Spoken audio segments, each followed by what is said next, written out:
early, but let's get the show on the road. I'm sitting here just waiting to go live, just like I used to say, chomping at the bit. So welcome to Live from Mississippi, Spirit of the Outdoors. We are cooking deer hocks. Deer hocks. I'm sure the first handful of comments will be like, oh, you already live. So I see y'all on there. So we are, I don't know if y'all ever cook. Most everybody throws this away. I'm going to be honest with you, they do. And I used to, till I realized how good it was. And what a waste it was. Y'all look at there. Look at that deer hock.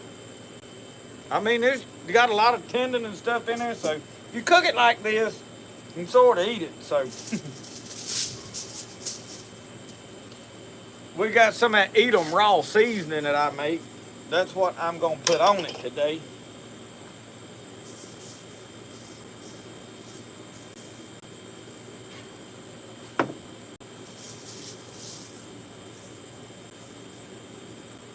I mean, we want to lather it on there real good. And here's how we're going to do this now. We're going to fold this kind of up. But we're not going to wrap it up tight. We want it to get some smoke. We got a fire already going in this grill. And like any professional cook would do, we got one on there already about done. So look, we're gonna cook this, and anyway, just wanted to show y'all what we was doing. So I'm gonna leave that open for a little bit and put a little more wood in the fire.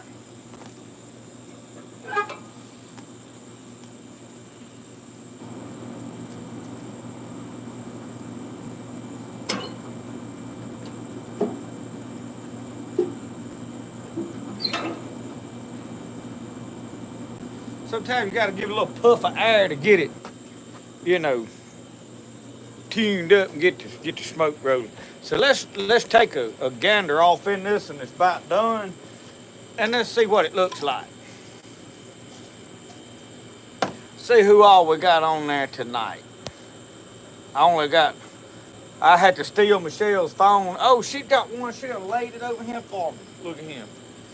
Oh yeah.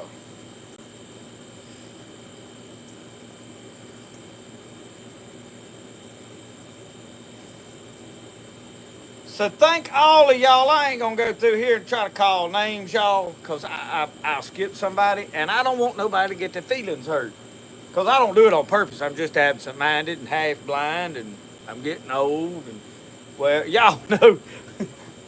So anyway, thank all of you for joining in, and we're going to cook some of this. I'm actually going to stick this right in there on that fire and let that burn right in there. It won't hurt a thing. Somebody will say, oh, don't do that, but I did. Look at this right here, y'all. Look at this. Let me get over here where y'all can see good.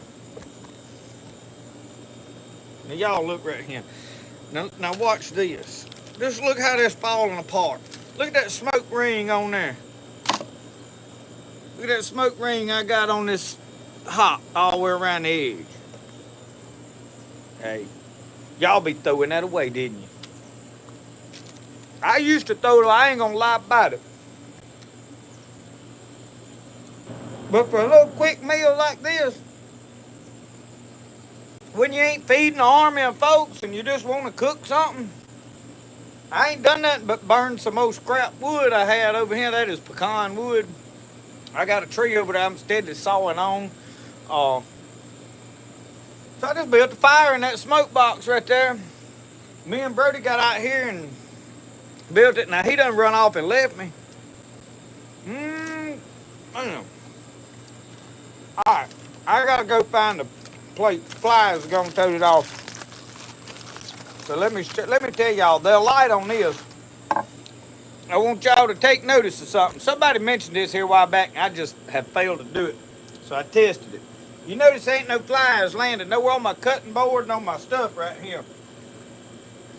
I went and put some white vinegar in this and just sprayed all this. See that fly right yonder? They won't get on here after I do this. It'll keep them run off for the most part. I don't know. He come on over. This right here is a strong smell. They liking it. I sprayed that foam with it, didn't I? I better wipe that off.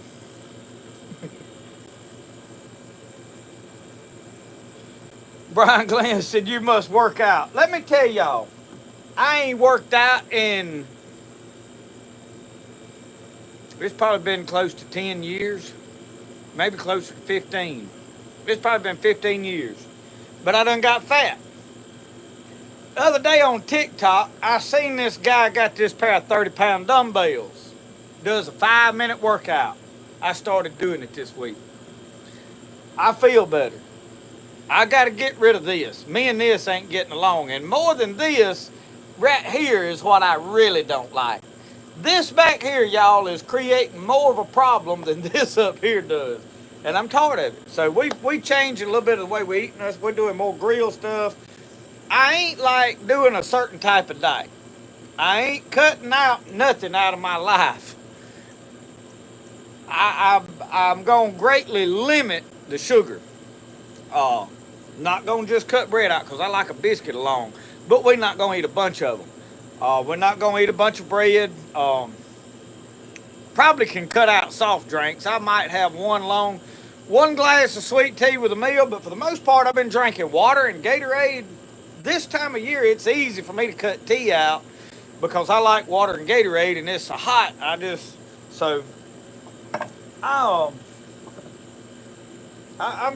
trying to get a little better shape. I ain't fixing to go on no extreme workout thing. And like I said, this deal that I'm doing with these dumbbells, I mean, it ain't no extraneous workout. You take them dumbbells and do some squats, and I mean, you work everything all at one time with them.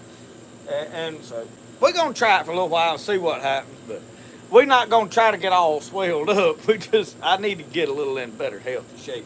Let me go get me a plate or something. I think Michelle cooked me some potatoes in there. Let me go get all that. I'll be right back.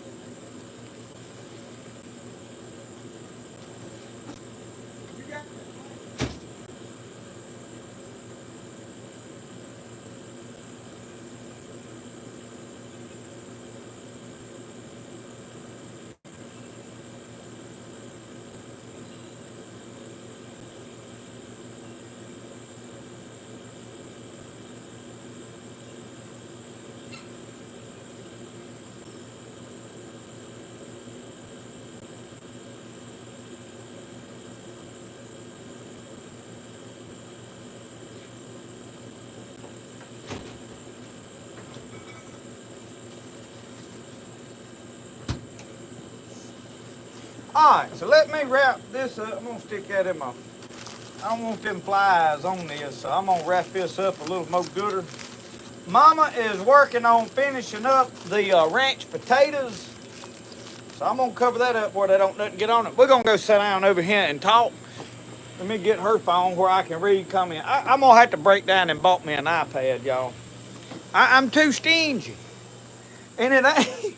You can make payments on a thing, and I ain't got no whole bunch of bills, so I mean, it wasn't like it'd be hard for me to make payments on one. I'm gonna tell y'all the God's honest truth. If I'm gonna buy something, man, y'all look like y'all way off over there. We gotta adjust all this. Y'all hang on a second.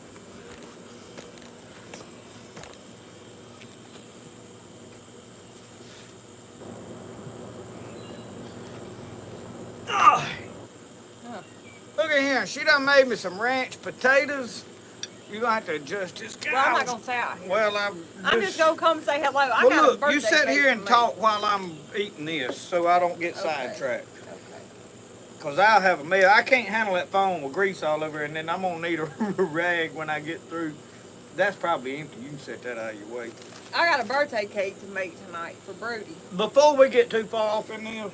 You just say a blessing? Yeah. Lord, we're so thankful for this food. We're thankful, Lord, for this day. We ask you to bless it, to the nourishment of our bodies, to give us strength and good health. In Jesus' name we pray. Amen.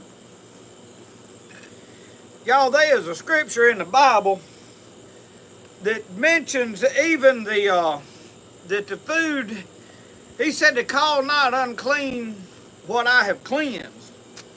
But then he said that it is cleansed through the sanctification through prayer. In other words, us saying the blessing over our food is supposed to pretty well cleanse what we eating. And I imagine that's a good thing, because sometimes we eat some questionable stuff. I do. But hey, you want to try this? I don't. Why don't you try one little bite of it so you can... I don't really like deer leg. Just taste of it.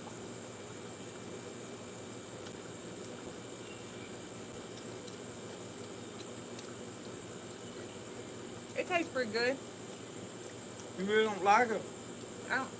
Not really. But I'm a picky eater. It tastes good. The flavor's good on it.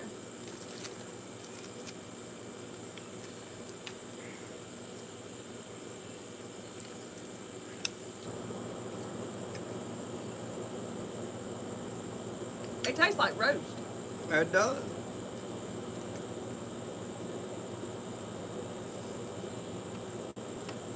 My only problem with eating outside is the dead burn flies.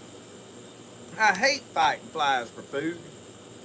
I'm baking Brody. I don't think he's watching, but he knows anyway. I'm doing a dinosaur, like a sheet cake, but I'm gonna decorate it like a dinosaur kingdom. It's gonna have dinosaurs and trees and stuff on it. We'll be sure to post a picture of it.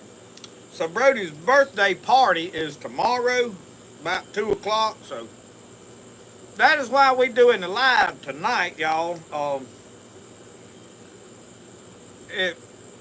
As soon as his party's over, I got to cut out to the deer camp, and we got our deer camp meeting up there to settle where we're going. And I really need to be at it because we got to decide where we're putting our places. I can have 2 feeders this year, and I've got to get over there and get started fixing that stuff up, and I got to build some shooting houses. So at least one. Hello, Samuel. Laser Addict says, Justin, you better let her eat what she wants if you want to keep getting busy. Yeah. Next thing, y'all, I don't know if any of y'all seen my little short video I did earlier or saw Uncle Sasquatch's post.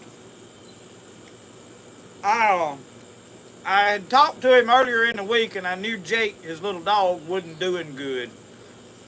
And I hadn't heard from him in a couple of days, and I hadn't seen a comment from him. So I knew something wasn't good.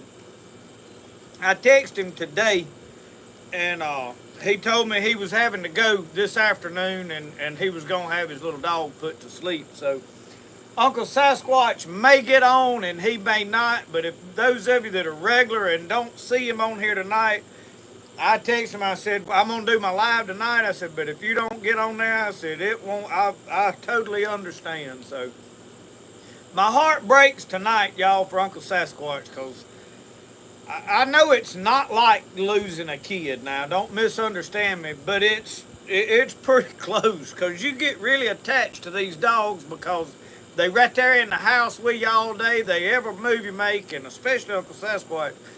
Jake stayed in his lap, so my heart goes out to him tonight. Y'all say a prayer for Uncle Sasquatch, because he's probably taking it pretty tough. I've buried several dogs that I was really attached to. He texted and said, he messaged, said, I'm on here. Thank you very much.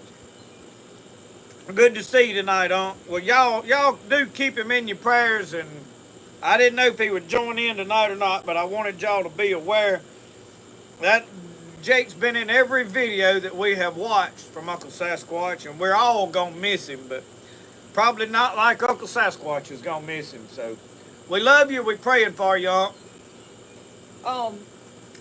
Let me see. Somebody asked you. Modern Outdoor says, who won tonight? You doing that tonight?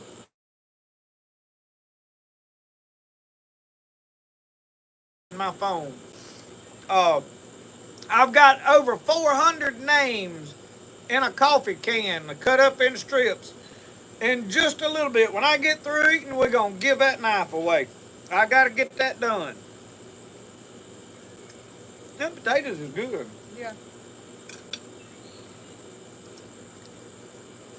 This hot would have been good with some barbecue sauce too. I didn't Yeah, think we're about doing Brody. Brody's having a um, Jurassic World. He said something about Rebirth. I think that's the new movie that come out. But anyways, he's doing a Jurassic Park birthday party. Again. So, again, he had one last year too. And so we're decorating with dinosaurs and stuff. All right, I can't fight these flies. And we're having we're gonna have hot dogs and cake and chips. It's too hot to feel like eating meat out here, y'all. I ain't gonna lie. I don't even feel like eating. I'm done. I'll put it in the house. I can't fight these flies over my food. I'll eat later. So if y'all don't see me on here tonight, that's what I'm doing. I'm Use my britches down here. They dirty anyway. I'm headed in there to bake a birthday cake and finish cleaning. We're gonna Well, have hey, company. hang on. Before you run off, You want me to go put this in the house? just a second. I want you to draw out this can. Oh. Yeah, go on and put that up. Come back, cause you got that. The flies is gonna run us off if we don't get rid of that. So I got a chock full of nuts coffee can. I like chock full of nuts coffee, and Larry Alexander sent me another can of it. So,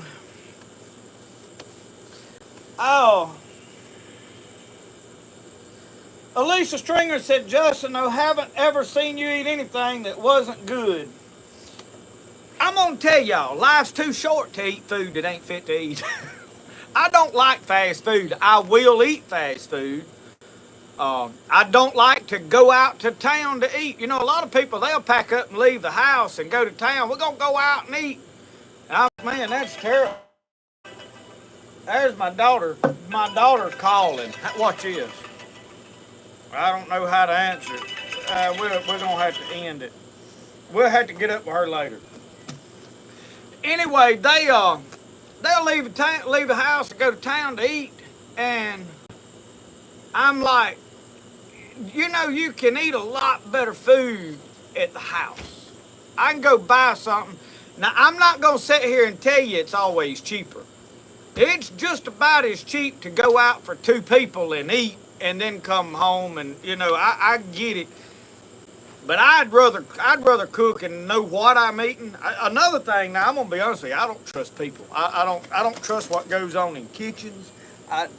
And for sure, low-paid places like fast food. But I do eat it occasionally. But let's cook some good stuff and eat. You know what I mean? All right, I got this all shook up, y'all. Look in there. That thing is, I got them cut up little slivers. Looks like shredded newspaper. Yeah. In there. He said I was there forever and cut up I hope to newspaper. God I can read my handwriting. So before we do this, somebody make a suggestion. When I draw a name out of here, these people don't come in on a regular basis. Probably ain't all of them going to be watching. How long do I need to give them before we give up and draw it to somebody else? I mean, I'm not going to wait for a week. We're going to say by Sunday afternoon, 12 o'clock, good. I mean, how long would you give somebody? What I'm going to do is whoever draws it, I'll go get on that post they commented on, that video, and I'll reply to their comment, hey, you won, unless, you know, whoever it is happens to be on here tonight. 2 days, that's like, I'm going to say Sunday at lunch, and I want to do this, get this straight before we ever draw a name. Everybody saying 2 days. Somebody said 5 minutes. 5 minutes. Somebody said redraw. I'm with you.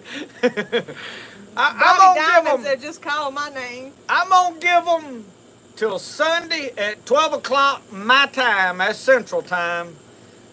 By 12 o'clock, if I ain't heard anything from you, we're gonna pull up and I'm gonna probably just do a video redrawing. I'll put the lid on this, leave the rest of the names in the can, cause I don't want to drag this out forever. I mean, you know what I mean. Okay. You ready to draw a name on? We're gonna let Mama reach in there and get one piece of paper out. I hope to the Lord I can read my writing. All right, I'm gonna read it. If you can.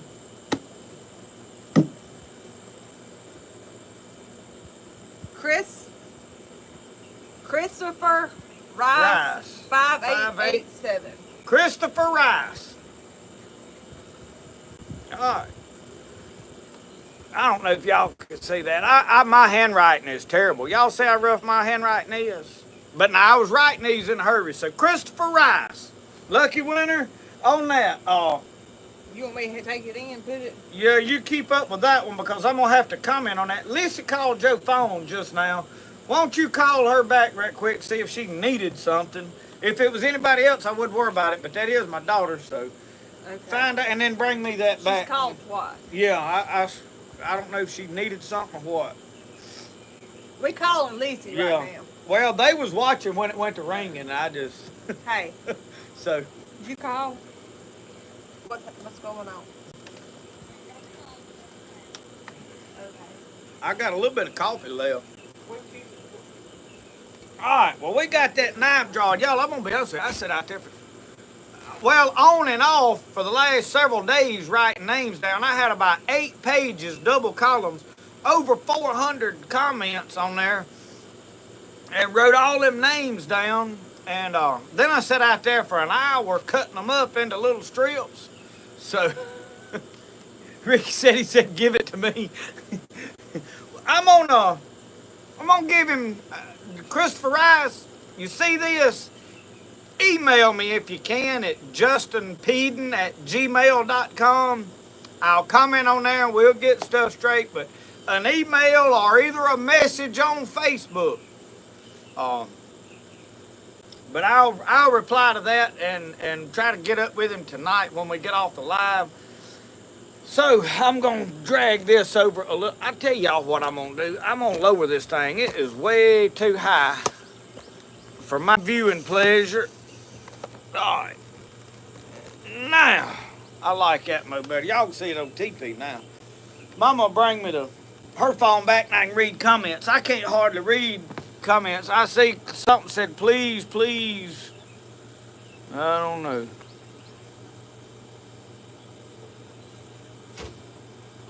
Okay. Can I draw 5 people? Laser said he'd moved to Canada, redraw it. Joey has been lucky and won more stuff than you can shake a stick at. Who's Joey? Joey Which from one's M4 Joey? Laser Works. Is that Laser Addict, Oh. yeah. Okay, I'm going. She's gone. So y'all, I appreciate all of you that commented on that video and tried to win. I'll tell y'all this. We'll probably try to do another giveaway around Christmas. Over in the middle of deer season, and because I promise y'all I'm not going to give away knives to try to attract attention. You know what I mean? A lot of people, they do giveaways to try to drum up traffic and get more views. I'm not. Y'all have been very good to me. A lot of y'all have been loyal for a long time.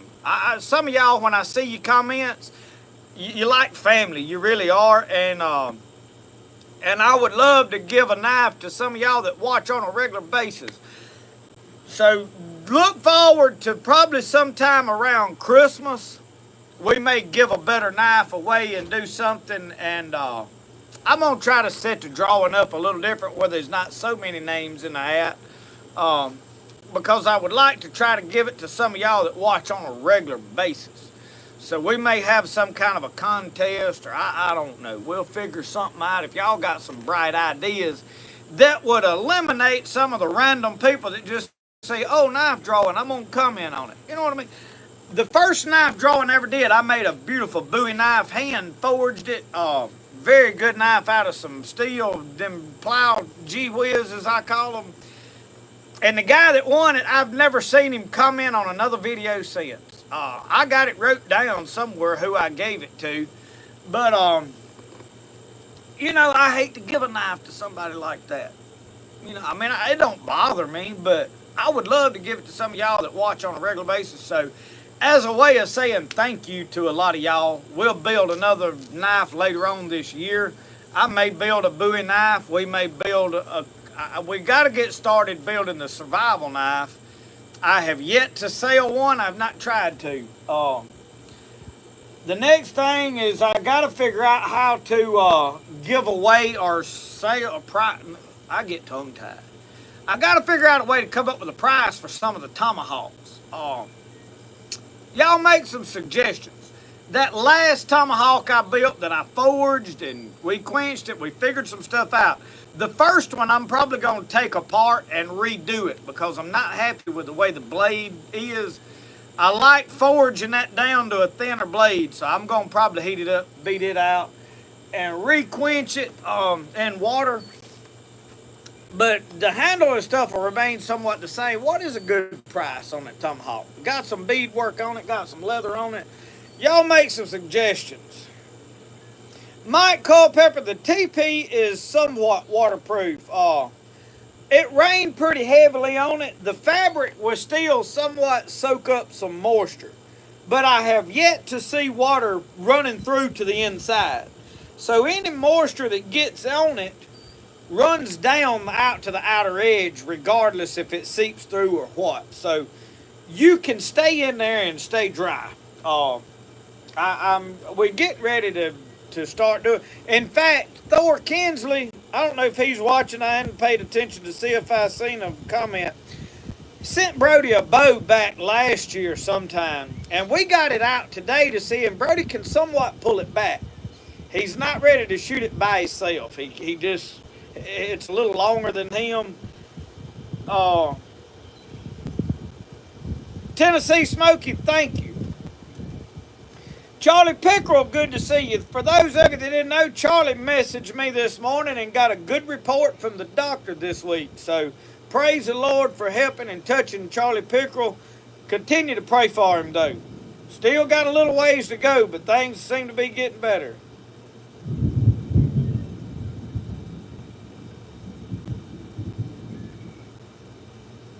Robert Getty said, give it away to somebody on the live. Well, I don't have a problem with giving it away, but I've got to come up with a way to price the thing. Because I want to make them and sell them, and I can't make them for nothing. You know what I'm saying? There's a lot of work goes into it. I probably got to have at least $150 for it, at least. And I may start there till I really perfect. Now, when I get started making the ones I'm going to drift an iron all through, I don't know about them, the railroad spike ones. I'll have to see how much work I got in it. Now, if I just took a stick, put a blade in it, I could do less. But with the beadwork and the leather and the feathers and all that stuff, I got to have at least $150 for it.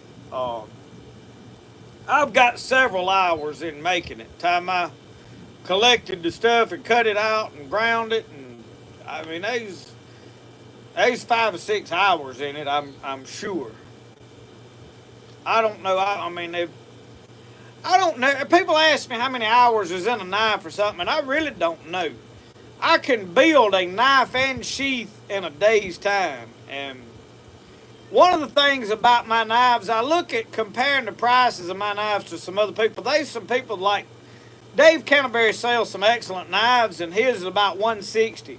I'm selling mine base at $180, and then you can start adding stuff to it and get some personalized options. But it comes with a sheath, and that sheath is worth another $50 in my opinion, at least 40 or 50, because it's a handmade leather sheath. They're unique. But I just feel like a knife should come with a sheath. What good is a big knife if you ain't got a sheath to put it in? In my opinion, you're kind of asking for somebody to eventually get cut with one if you don't give them a sheath for it. So that is just my personal opinion. I'm not throwing stones at people for not. And I'm sure the not sending you a sheath is to keep the cost down where you can afford a knife, so I get it. I'm not a...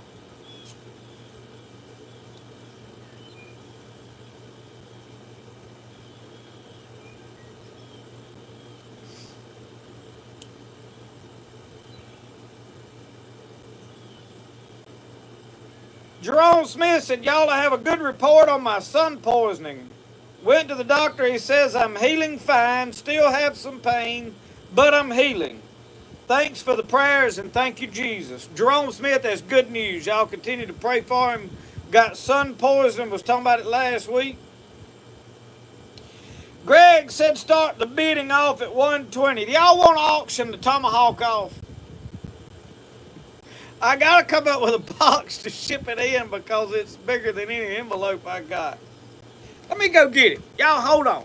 I'll be right back. I'm gonna go get the Tomahawk. We're gonna look at it.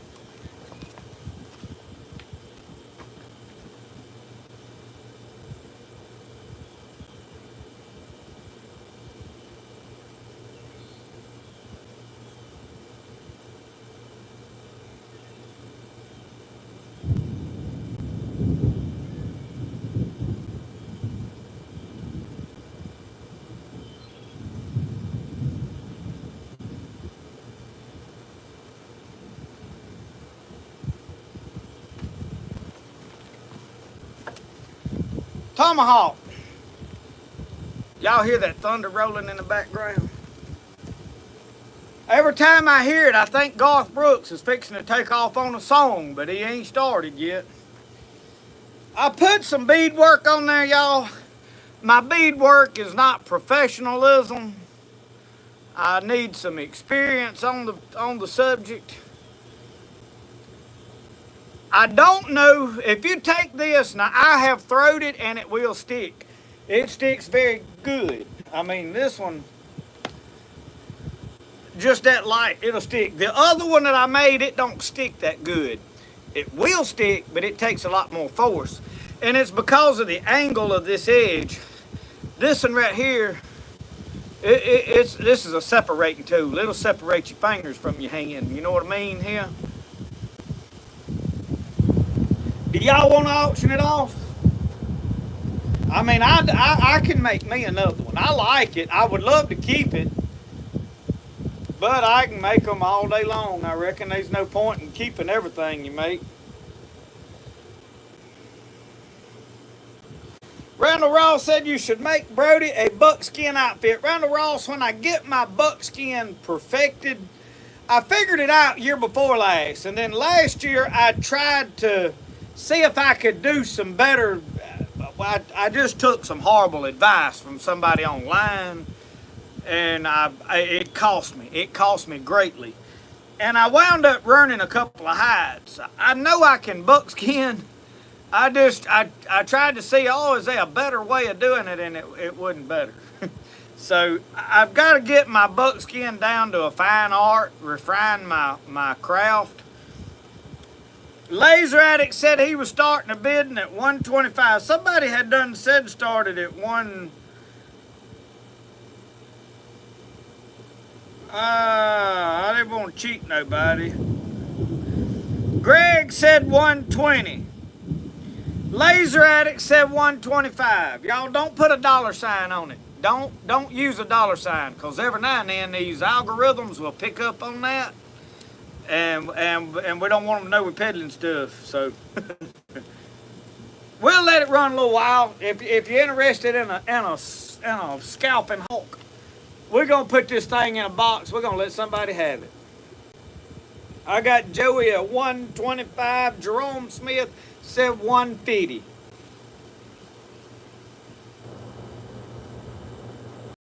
Ruby Doe, I have not been camping in a teepee yet. I tell you what I did do. I've been weed eating around it. I weed eat it inside of it.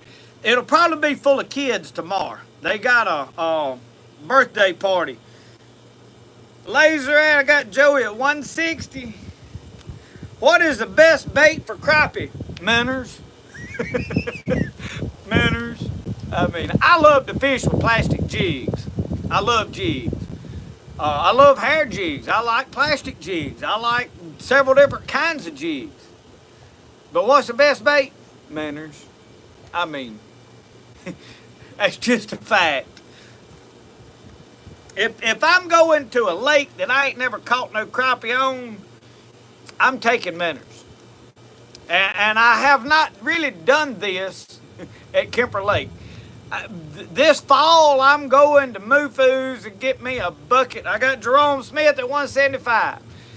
I'm going to Moofoos and get me a bucket of minnows, and I'm going to catch me a crappie at Kemper Lake. They bite. I was on them the other day when I went up there brim fishing. I stopped on one of them tops, and they was about 18 foot deep stacked on a Christmas tree. And I couldn't get them. I hung up twice in that Christmas tree. Never got a bite. I'll figure it out there. I'm determined. I'm determined.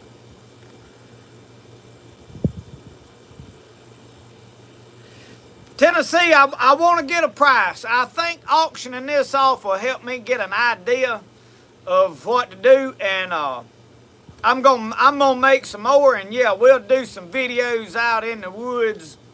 We definitely gonna do some videos with them. And I like this design. This handle is very light, and this cypress wood is very durable. Somebody asked and said, "Man, I thought you had plenty of hickory and all." I do have plenty of hickory. And we're going to probably put some hickory on some, but my dad's finna burn this, what's left of that cypress tree. I need to go over there, and I thought about pulling the old tree out. He done pushed it up the burn pile. There's a lot of handles in it, but you know, I can't keep everything. So I got Jerome Smith at 175 on this hawk. But we will do Cajun Holiday, Southern Living and Outdoors said, "Who got you started eating bowfin?" I grew up eating. We lived right here in proximity to this swamp, and we had a live well in our boat, so we just naturally kept them alive. And you know, I don't remember. I mean, my daddy, we come home and cook ground. We eat them. So, I really don't know exactly who started. I know that my daddy told me the other day, we got to talking about this, and he said that growing up, his daddy told him that they wasn't fit to eat. But bear in mind, this was back in the 40s and 50s, probably in the 50s, and they didn't really have ice coolers and ice in their coolers and know how to handle. So the people that live right here close to the swamp, that the fish was alive when they got home with it, they was good to eat. The people that lived further away, that fish died and was dead by the time they got home and had been dead a while, they all said it was a trash fish. So it all had to do with it staying alive, and it just, over time, we figured that out, I reckon. And I don't understand why that fish is that way. I mean, I wish I could come up here and tell you the science behind it about why this fish dies and it ain't fit to eat no more. And JR said that he tried putting the vinegar, soaking it in vinegar water, and it firmed it back up after it had been dead. Or if you mess around and you wash it and put water on it, it's going to start coming apart. It starts getting soft pretty fast. So, and it does change the taste of it. I'm just afraid that the vinegar's gonna change the taste. I can't see the vinegar not affecting the taste of the fish. So anyway, blowed up a rain earlier in Rainsville. Randall, it has been thundering all day here. Why don't I make a leather grill? This has got buckskin on this. You talking about on a knife, like a stacked leather handle? I just designed me a tool to cut out the round leathers. I've got a bayonet. I've got to put a handle on for a man, and I'm gonna use leather on it. So I'm fixing to experiment with that.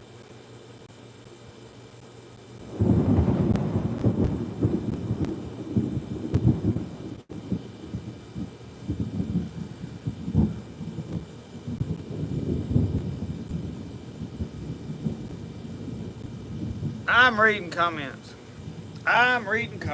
Oh, but griddle for me, honest to God, I've had a lot of people talk about trash fish, and for me personally, and everybody's entitled to their own opinion, and if you don't like griddle and don't ever eat one, it's not going to bother me. And if you tell me they garbage fish and you hate them, I'm okay with that. For me, it's my favorite fish to eat. I by far had rather eat griddle than I had crappie or catfish or brim. In fact, those big old brim we caught the other day in the lake, I filleted them suckers and we fried them because Michelle don't like no bones in there. And I mean, I had some pretty fillets and we fried them. And I'll eat fish the next day. Like, we'll just stick them in the microwave or stick them in the oven and shut the door where the flies can't get on them, and I'll eat the next day. The next day, I throw them in the garbage. They wouldn't fit to eat. They was just tough. So me, personally, I'm not crazy about brim. Now, give me some little small brim that I can fry whole. I'd rather have them than them big old brim. Now, catching them, I like to catch the brim. They're a lot of fun to catch. Catfish was probably my next favorite. I love to go catfishing. I love running lines. I love catching crappie. But they don't anything compare to grinnell for me. So, everybody has to find the thing in life that they like the most and pursue that. And I like doing it with plastic baits, which cost me a lot of fish. If I'm smart and I know, hey, I want to go catch grinnell, I will take cut bait. So, where is my favorite fishing hole? I've got a couple down here in this swamp that I really love to fish. I've got two holes down there that's off the beaten path that you've got to really work to get to, so they're not overfished. And you kind of got a plan to go there, so that's why I like to fish them. We fished one of them the other day in a video when me and Brody went down there and had to walk out there to it. That hole has got some grinnell in it. I mean, it's not overfished, and that's my honey hole. And then I got another one that I have not fished this year yet. I am probably going next week to it. I got my heart on it. I'm probably gonna ride the bicycle to it. I've got to do a video for Magic Cycle using their bicycle. I promised them 2 videos, but I didn't want to just get out here and do a video. Hey, look at this bicycle. I'm riding around in a circle in the yard on it. You know what I mean? I wanted to prove to you that, hey, I'm actually going to use this for the outdoors. I've never had an electric bicycle, but I'm going to tell y'all what I'm going to do. I'm going to put me a shooting house over at the deer camp way on back in there. And I'm going to park my truck, and I'm probably going to build me a little rack to haul that bicycle on. And I'm going to ride that bicycle way in there to them deer ain't going to hear me coming. They ain't going to smell no gas. They ain't going to know I'm there, and I can get there in a hurry. And I think that's going to be money this year on the deer hunt. I think it's going to help me get a deer this year. So we will see. You'll see it doing that. Bluegill is the best tasting fish to me anyway. Sharon Davis, eat all of them you want. I like them, but Nikki said she's sick of eating grinnell. Well, Nikki, you and JR need to load up with me, and let's go sometime in the next couple of weeks to Tom Bigby and do a run of catfish. And we'll bring them back, and whatever we catch, y'all can cut up and put in the freezer. I don't put fish in the freezer because normally if I get ready for fish, I'm ready to go fishing. So, and y'all about that way. But we'll load up in the War Eagle and go to Tom Bigby and we can run jugs or run limb lines or do both. I've never had whitefish or a real perch. Now we call crappie white perch down here. Everybody always has. It's technically not a perch at all. And we don't have a perch. We call the little green sunfish sun perch or stump perch. It's not a perch. So I really don't think down here we even have a perch.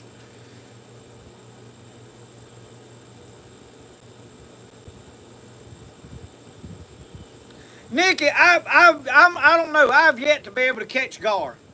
I've got to find me a hole. One thing, I'm fishing in this swamp, and the water has stayed too swift for way too long.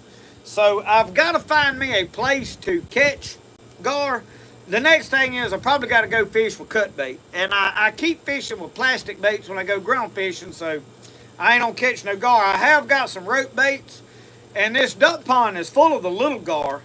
And I need to go down there at night and see if me and Brody can catch some there, but I haven't.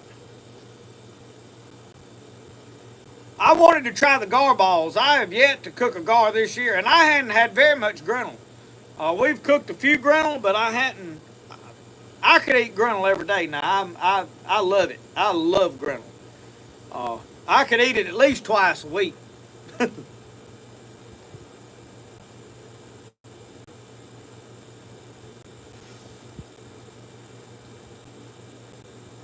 Huckleberry, he is holding that chair down good.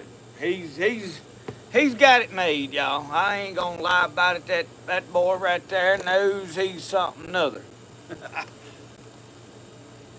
I thought Michelle was gone.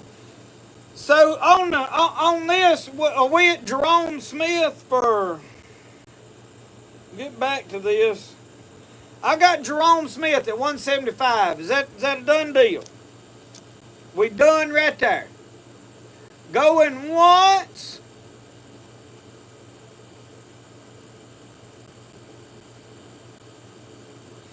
Mike Culver said he wound up with 16 jars of fig preserves. I ate the first ones yesterday.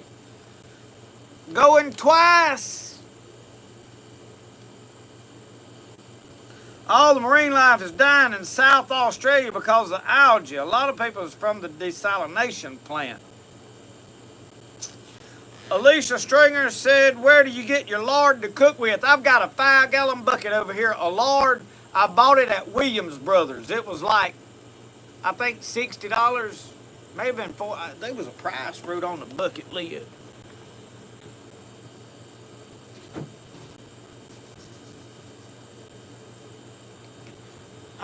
This is a bucket of it. It was $49.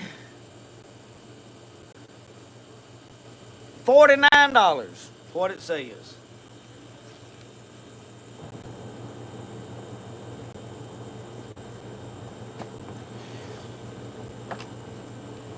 So, Jerome Smith, message me or email me or something. We'll get together on the Tomahawk. That is yo Tomahawk. Jerome Smith got it at 175, y'all. Alright. Now then, we got that done. Don't have a Williams Brothers there. Well, no, it's a one of a kind store. I will say this. Several of the grocery stores around here, like our Vivals and stuff, carries it. So it I feel like if you ask them of them, they'd get it for you. You can definitely buy the little tubs of it. Most every grocery store has the small tubs of it, but if you're going to deep fry fish in it, I didn't use half of that bucket now when I filled up my Dutch oven that I fry in. Now, I did not attempt to put that in that deep basket fryer. We use a canola oil in there. And I know a lot of them seed oils, everybody's telling you they'll kill you, but I'm going to be honest with y'all. I can't say that they right or wrong. I'm very skeptical when somebody jumps up all of a sudden, something we've been eating all our lives, what's killing us. I'm sure that a lot of what we're eating is killing us. I'm just, every time somebody jumps up and says, oh, this is what it is, I'm like, I don't know, you know. And the reason I'm like that is they started telling us one time milk wasn't good for us. And I was like, I'm calling you bluff on that one. I'm not.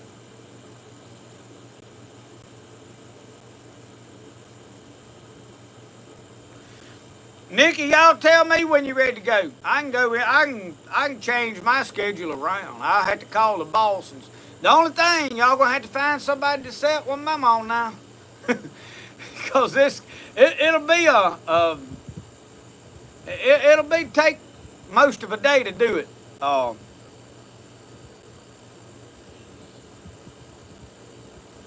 John Bright, I have not seen a picture, but now I have not been on my personal Facebook page either. I knew they was getting close, but I have not seen the baby. I'm gonna have to owe him an apology. I really didn't even know they had it yet. You just told me. So congratulations to them. Got a new baby boy. I'm gonna say, is it a boy or is it a girl? I don't even know.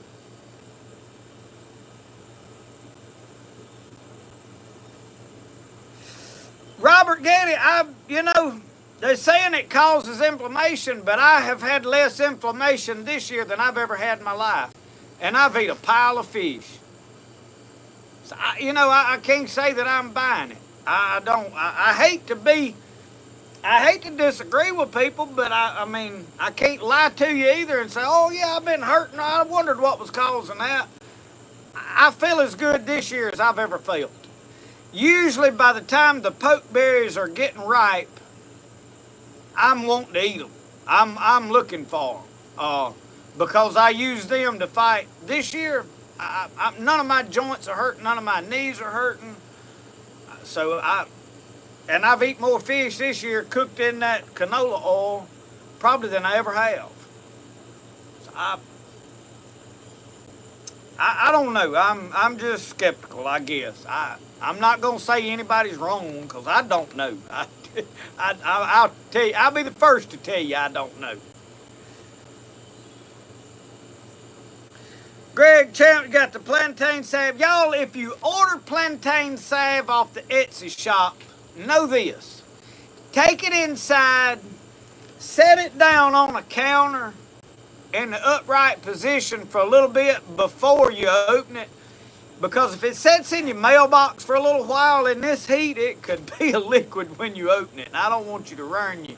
I ain't thought about it, but I said, I'm afraid somebody's going to open this and it be a liquid in there and it run out. And, oh, this is a liquid. Because it's hot. If it gets hot in that mailbox, if it sits out there all day in the sun before you get to you, I don't know.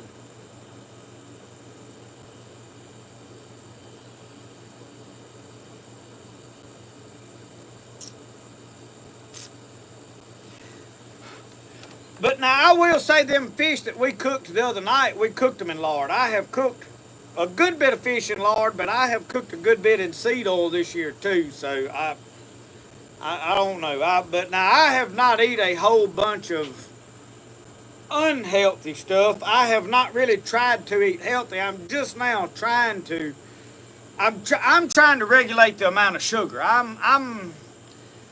I'm probably leaning towards sugar is killing us, but I'm more focused on sugar's making me fat. So that's my reason for the sugar.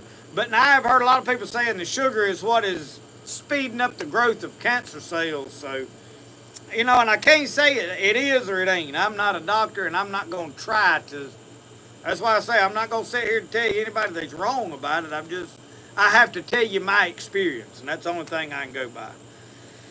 John Culpepper can tell us. Now we're not doing Fridays again, Jeffrey. I've got a deer count meeting tomorrow night, and I've got a birthday party tomorrow. So all day tomorrow is tied up for me, and it was just cancel it. I was like, no, let's go ahead and do it Friday night because I like doing it live. I like to talk, so it just gives me a time to sit down and go through and answer some questions and keep this content on a personal level for me is what I like about it. I get to feel like I've carried on a conversation with some of y'all and get to know you, and I like that. Otherwise, it would be, hey, I'm filming videos and these comments pop up and that's all, It's just, we a family here. We can disagree, we can argue and go on and we still love each other. Otherwise, it's like, oh, I don't like their comments, block.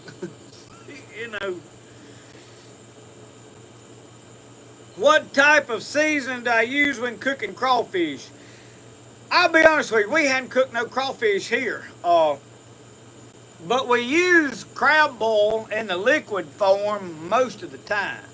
And then we'll put a couple of them bags of that Zatarain's usually in there. I'm not going to sit here and claim to be an expert, though, on Cajun cooking like that boiling stuff, because I went down to probably some of the best I've eaten in a while. I went to Kent and Sue's and Mr. Craig Salyer's I don't know if he cooked them or some of their employees cooked them. Whoever done it knew what they was doing, and them was some good crawfish. And I eat enough to show that they was good. So, Dowie Smith, how is you?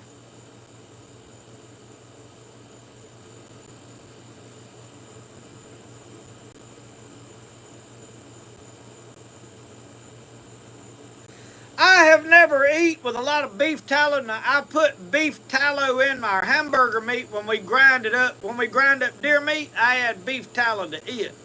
Uh, but I haven't tried to just cook with it. Um, but now the only thing that we really cook in a lot of vegetable oil or seed oils is fish. Um, that's really the only thing we deep fry other than backstrap. I will do backstrap in those oils, but really the last several times we have fried backstrap, we fried it in lard. I do like to cook out of lard. I like the flavor of lard is why. It's not more from the perspective of I'm going to a healthier, but if it works out that way, that is a plus. I'll say it like that.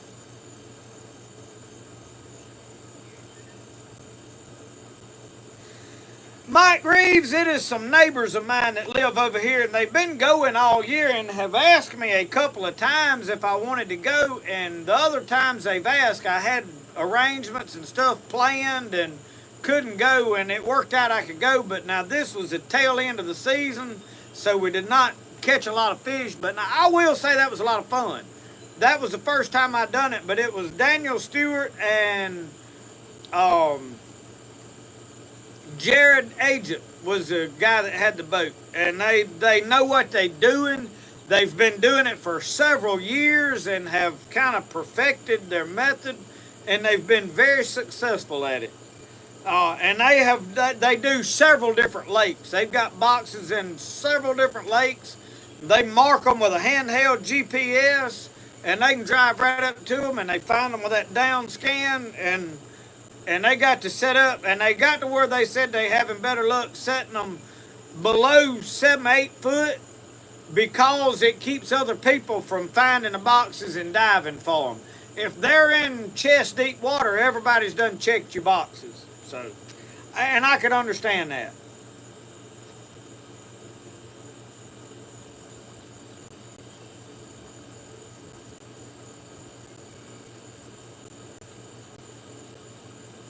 Mike said he had a big old juicy deer burger for supper. That one was a big fish that we caught. It was a big fish. How tall is the teepee? The teepee is about 14 foot because it is a little bit of an angle. The canvas I made is 30 foot by 15 foot. So time it's got that little bit of an angle, that's actually inside is probably about 14 foot, and it's probably about 12 foot diameter across it, maybe 15. I don't know. I doubt it's. I don't know. It might be 15 across it. I hadn't really got in there and measured it, but it is. Robin Atkins, we did give away the knife tonight. And I now can't even remember who won it. I got it wrote down. She's got it laid to the side in there.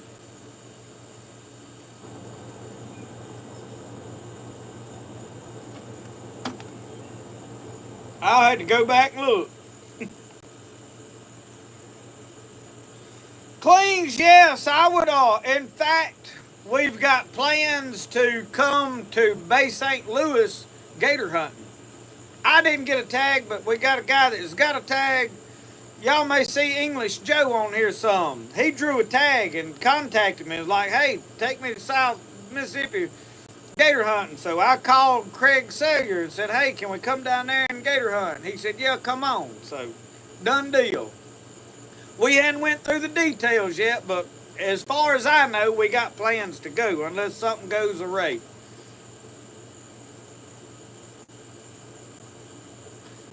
Laser Addict, I have not forgot about your Gideon knife order. I've been trying to knock out some of this other stuff, and we'll get together on it this coming week.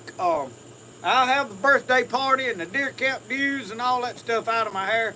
I've been having to work this week and come up with my deer count money, but I didn't want to jump ahead on something else. I got some orders that I need to get done. I have one knife, y'all. I mentioned this the other day, I reckon, but I had wrote the name down, and when I do my order on Square, I put the items and the name and who it's to and the email address, all that in. But I have to scroll down to the bottom and it says create shipping order and then request a shipping address so that it guarantees that I got an address to ship to, which this guy had already sent me an address, so I didn't lose the address.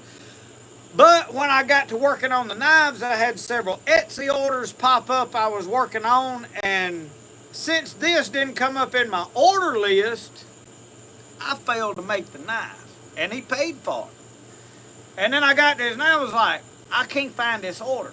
And I got to look, and the reason was I didn't make it an order. He paid for the knife. I sent the invoice, and he's like, oh, we paid for the order. And I was like, well, I didn't doubt him, but I'm trying to get straight on it. So if for whatever reason, y'all, if you order a knife or you ain't heard from me in a couple of months or you paid for it and in 2 or 3 weeks you ain't heard or seen nothing, please contact me and be like, hey, did you forget about me or what's going on?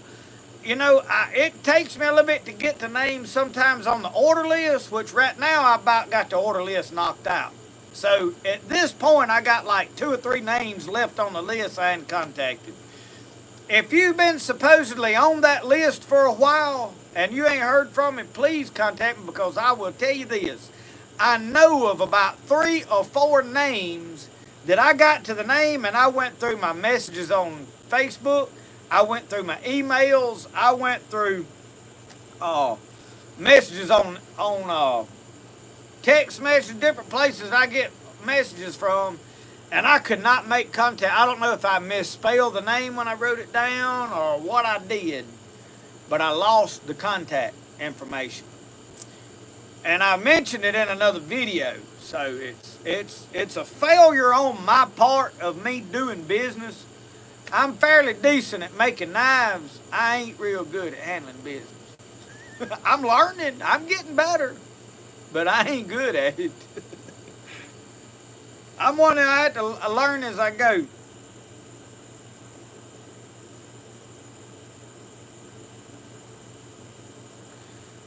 Rice said he moved to Canada, Robert Getty said. Yes, Caroline, we cook rabbit. And I'm going to tell y'all this about rabbit. We've got more rabbits this year than I have ever seen. I figure we'll have a lot of coyotes this fall, because when they get to rambling around, I have seen rabbits everywhere. Like late in the evening, a lot of times I can look right out here, and I have mowed everything today because we got the birthday party tomorrow. So I had to go over all the yard good with the lawnmower, because they're going to put a slip and slide out here, provided the weather is cooperative. And so I wanted everything to be cleaned up, cut, and all that kind of stuff.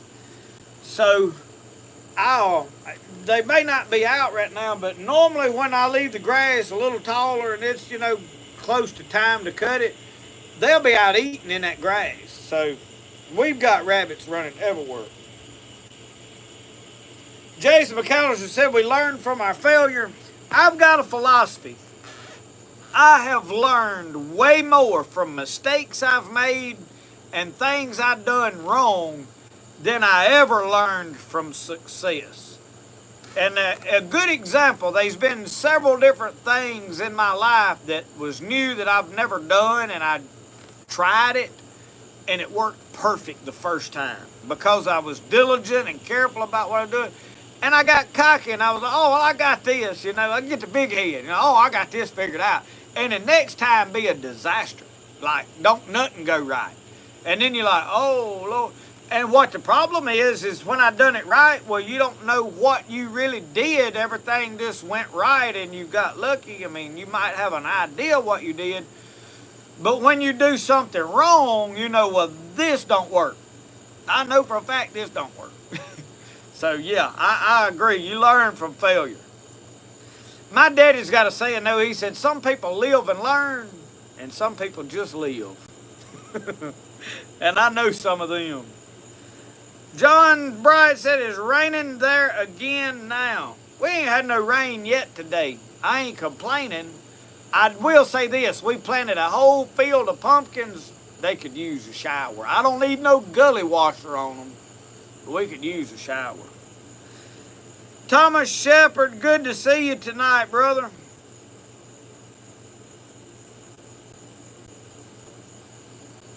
John Newton, thank you. Tomorrow, the big deal with me being present at the meeting, we got to pay our other half of our dues. I've got $500 I got to write a check for tomorrow. And we've got to identify where our stands are going to be on a map. All right, at least I'm expecting that to happen. Because as I know we're one place that I'm going to put a shooting house and put a feeder. I got to take the tractor over there and fix everything up like I want it. I get to pick. I can have 2 feeders, personal feeders that I can put corn and have them feeding corn. So I want to pick that. Now what my plan is I want to put them in a place that I can put a shooting house looking at a feeder. That way I can take Brody, build a big shooting house. Brody can sit in there and rain, cold, put a heater, whatever we got to do to take Brody hunting. Then I want to go out, and when I'm hunting by myself and I'm seriously hunting or bow hunting, and I'm going to do probably more archery this year than I have, and we're going to do some black powder this year. Because I kind of understand how that place works, I feel like I can get deer. And I want to go down in the woods and hunt the trails coming into my feeder. And I'll be on the ground, maybe in a stand, maybe sitting at the bottom of a tree. I don't know. Maybe rambling around easy. But I want to know where other people's stands are because I don't want to mess up other people's hunting. So that's one of the things tomorrow we're going to do. I want to identify, get my 2 spots secure, and okay, this is where I'm going to be. And then I can be going over there then here in the next month or so, and we'll do some videos on it and start bush hogging and cleaning up and build us a shooting house. I mean, we got a lot we need to do. We're getting some lumber sawed up to build some shooting houses.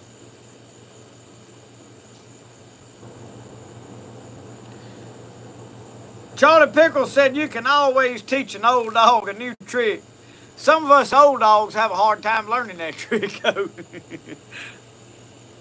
Thomas Shepard, Uncle Sasquatch has been on here tonight. I don't know if he's currently on here, but he's been on replying to comments and stuff. He's got some tough days ahead of him. I'm gonna be honest with you.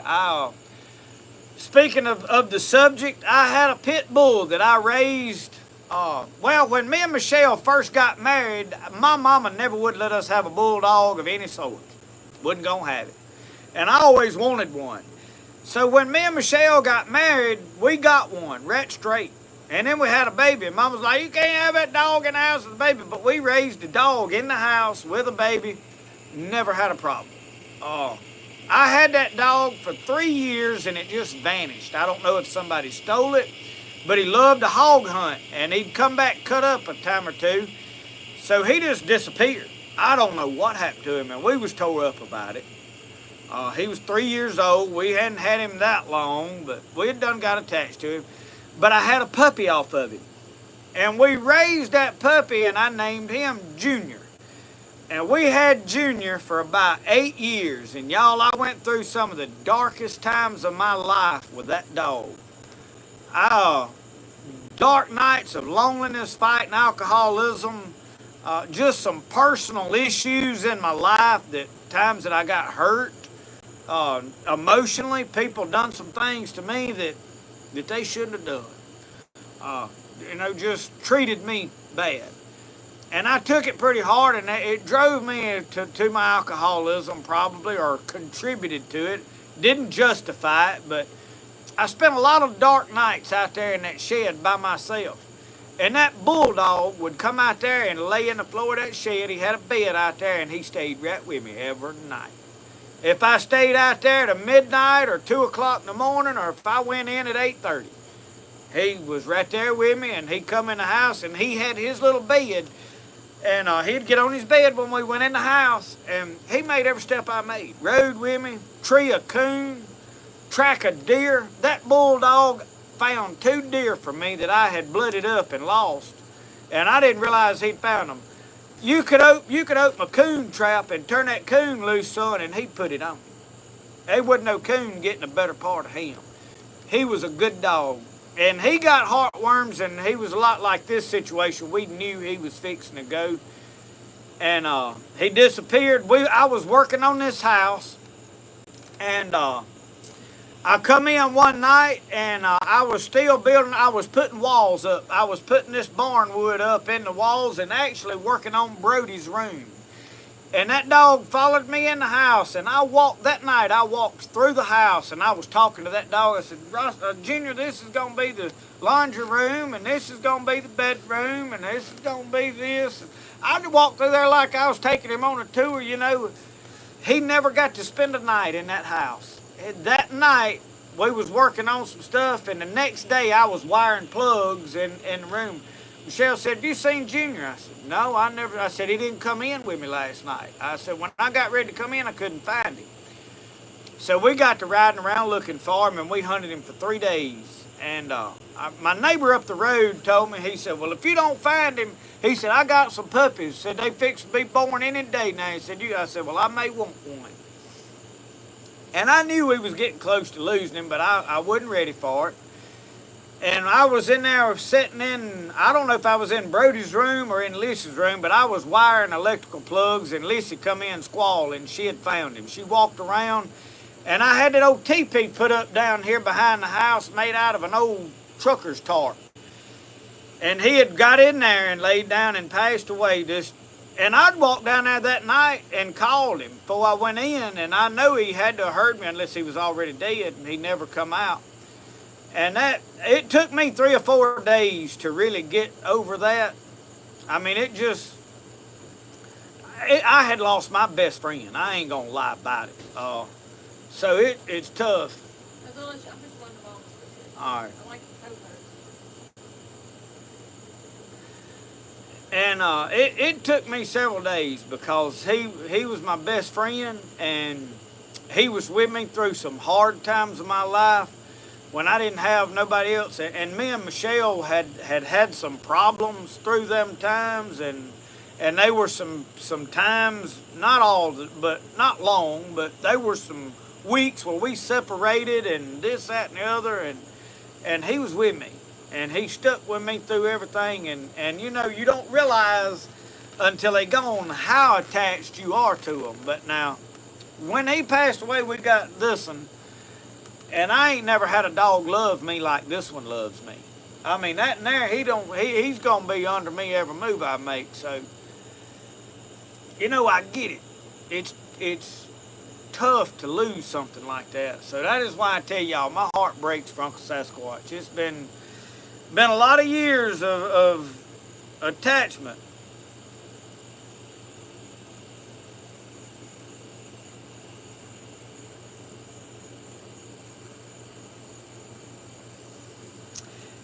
And I did have a neighbor up the road told me that the little dog that Roscoe goes to visit every now and then. We were going on vacation to the coast while that little dog was in heat. Lissy might have let Roscoe out one night or two, and he didn't come back home till the next morning. So there's gonna be some puppies in the future. I may can get every one of them if people want them. I don't know how many they'll have, but they'll be a little bit smaller than Roscoe generally. I can get some pictures of some of the previous litter because Miss Judy Plumley's got a pair of them, and one of the ones she's got looks identical to Roscoe. And she sends me pictures occasionally of them puppies. I took them to Maggie Valley and met her and got her them puppies. So I told Uncle Sasquatch, I said, if you want one of these puppies off of Roscoe, now I'll bring him to you. But I know when you just lose one, it's hard to decide, hey, I want another dog. My opinion, if something happens to him, I want another dog within 2 or 3 days. Because it helps to heal that hurt to know I got another one to love as much as I love this one, because we know when we get attached to a dog that we're not going to have them forever, and we still get attached to them like crazy, hoping we'll have them forever, but it's just part of life, and it's tough. It is. I said in the reel, I said it's a lot like losing a young'un. I didn't want nobody to misunderstand because I know there's a lot of people that have buried some kids, and I'm sure it's not the same. Okay, I want to be clear on that because I don't want somebody to sit here and think that I really think it's exactly like losing a real kid. It's not, I'm sure. I hadn't lost a kid, so I really don't have nothing to compare it to, but I can imagine. But I'm going to say it's close to, I mean, you get attached to them like a kid. I was hoping people would understand what I was getting at without somebody having to correct me, and they hadn't yet, or that I know of, they hadn't.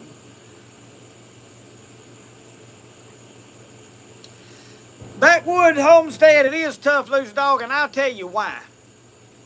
I can get aggravated at him and fuss at him, talk ugly to him, and he don't ever complain or say a word about it. All I got to do is scratch him on the head after I calm down, and it's like he don't ever even remember I got mad at him. See that tail? He knows what I'm talking about. And it's hard to, when you take your venting out and fuss at him and kind of blow off some steam at him, aggravated at him, and it not bother him come love you the same the next day, they don't nothing else is like that. They ain't no human that way.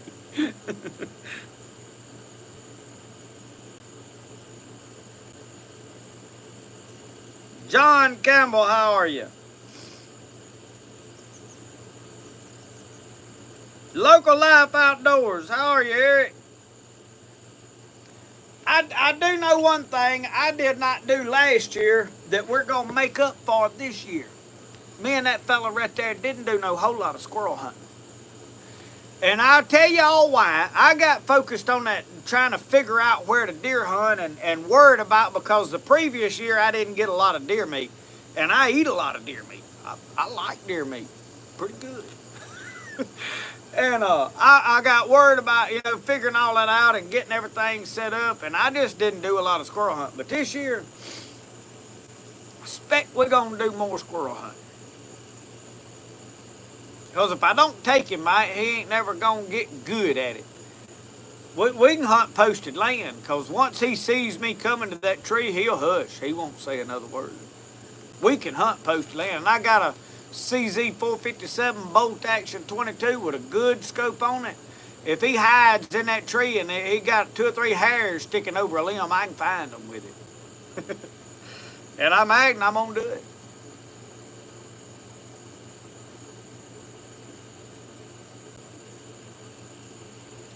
Robert Getty, I understand. He's talking about that he lost one and just couldn't bring himself to get another one. Everybody has to deal with stuff in their own way. I have talked with some people here recently that have buried spouses, loved ones, parents. And you don't get to, it's hard to sit here and say, well, this is what you need to do, because I don't know how I'm going to react to losing one of my family members until it happens. It's similar to when a doctor sits down and says, okay, you got cancer. You don't know how you're going to handle it until you've faced with that, and then you decide, you know what, I'm not going to take no treatments. Or either, I want to do everything I can to treat it. I don't know. I've got in my mind that I'm not going to take no bunch of treatments. I'm going to say, Lord, it's up to you. And the only way that I can sit here and tell y'all that I feel like I would do that is last year I had an experience, and I'll share this with y'all now.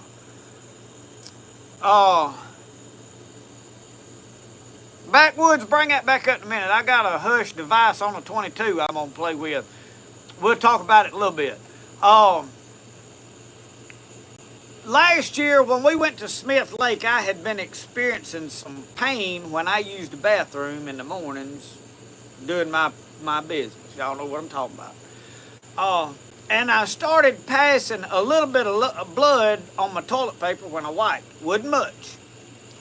As time went on, 3 or 4 weeks, I kept feeling pressure grow like a knot, somewhat. I've had hemorrhoids before. Didn't feel like the hemorrhoids I had experienced.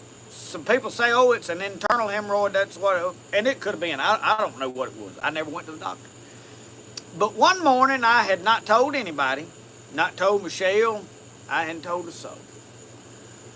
But one morning, all of a sudden, something happened, and I passed a bunch of blood. I mean, it just run out. And it filled that toilet up with blood.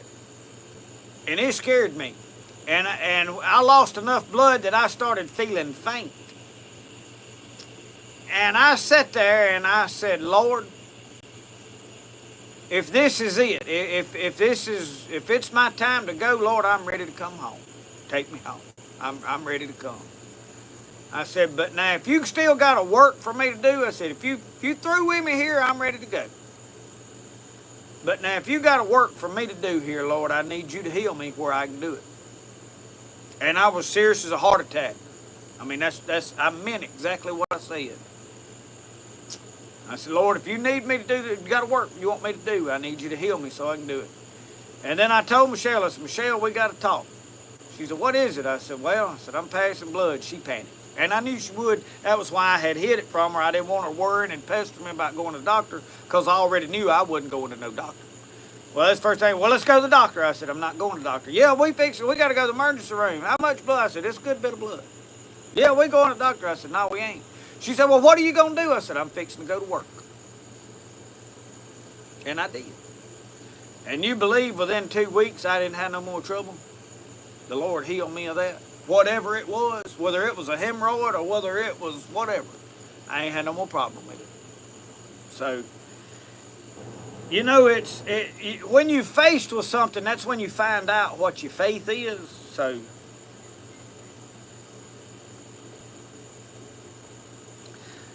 Magno, Mama, it's tough losing fur babies. It is.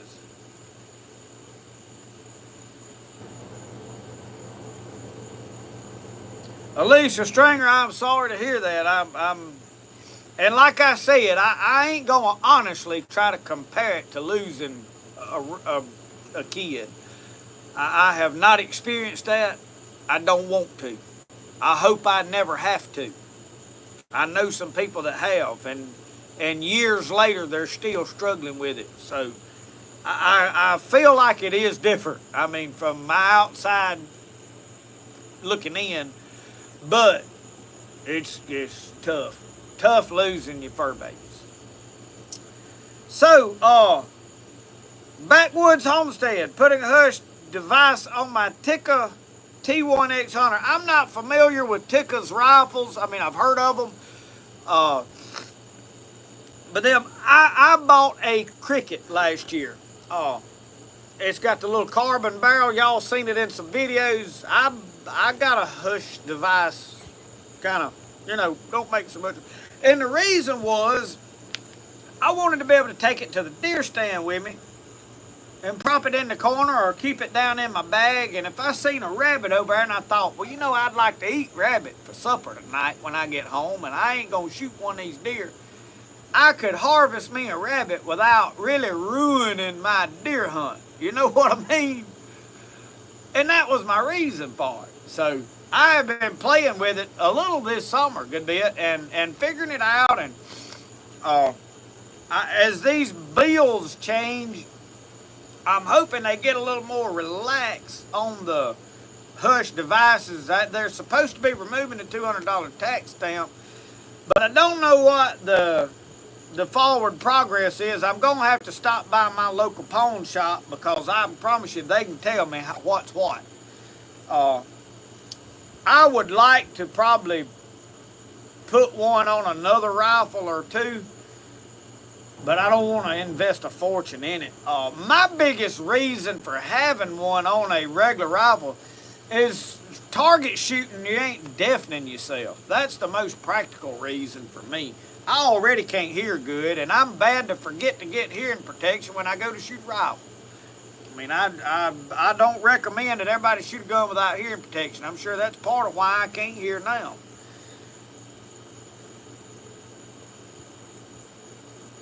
Suzanne, they want $860 to, hey, whoa, Y'all don't have the privilege that we have of just calling a neighbor and saying, hey, you got a litter of them stray puppies.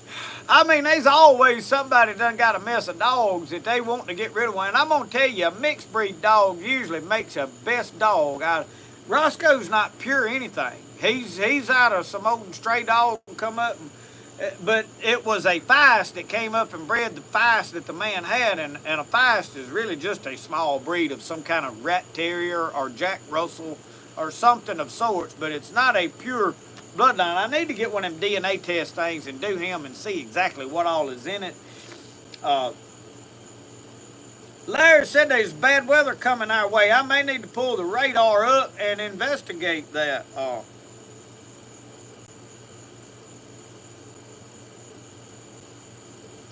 Robert Getty, I don't expect I'm going to have that done. I'm just not into it. Because even if they find something, I'm not going to get treatment to have anything done about it. I'm not doing it. You know, it's all in the Lord's hands, and He's got my number wrote down, my day wrote down, and when He calls me, I'm not going to prolong it. I'm not going to tell Him, no, Lord, I'm not ready to come see you. I want to stay here. I'm going to be ready to go. I am raising my family and my kids in such a way that if I had to leave here, they know how to see after themselves. You know, I love them. I want to stay here with them. I'm not trying to hurry up and leave, but now if the Lord gets ready for me, I'm not going to fight it. I'm going to go. But I'm that sure of my walk with the Lord, too.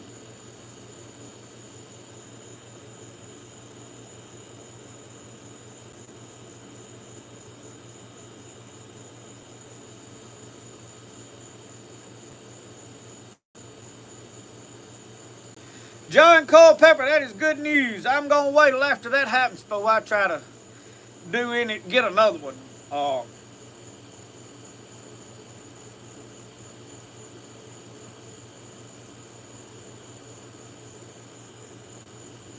Uncle Sasquatch, everything you do for the next several days is going to have a different feel to it because I did with Roxanne, and I wasn't even attached to Roxanne. Well, I was. I didn't realize I was. It wasn't like she was my favorite dog and I loved her. I mean, she was more aggravating than anything. But I had gotten attached to her. She would come out there and drink out of that bucket that I quenched knives and stuff in, the water quench bucket. She'd come drink out of it. I had to constantly put water in it, and she followed and bit at them buggy tires every time it rolled, and I'd fuss at her. But every time after she was gone, I'd done something. I said, well, I miss Roxanne barking. I miss her, you know. The mail never drove up it. She didn't let you know. Now, I had people walk up to the shop, and look around, and be like, oh, Lord, what are you doing there, you know? Every time you turn around, you're going to see stuff that reminds you. So it's...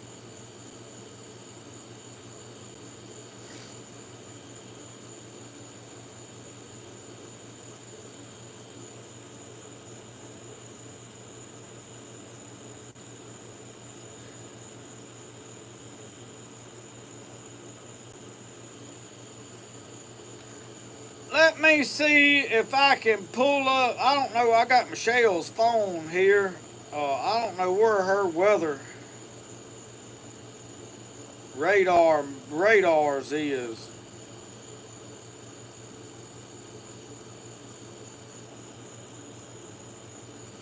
Apparently, she don't have the radar on hers. She got a weather channel.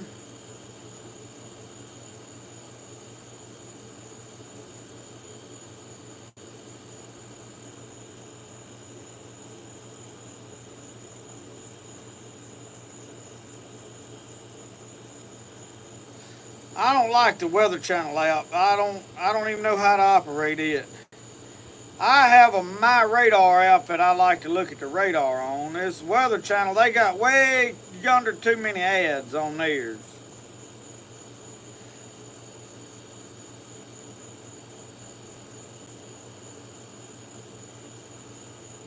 Oh, it's down here. I had it covered up. I'm trying to now put it in motion.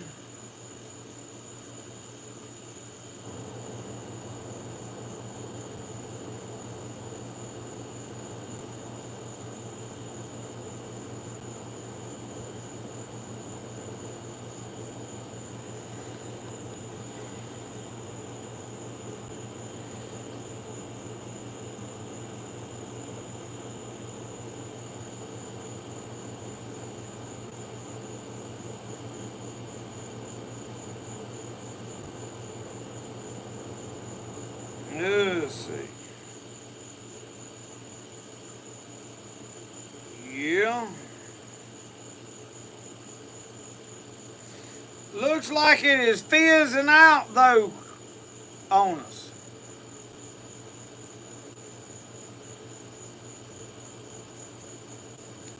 Alright.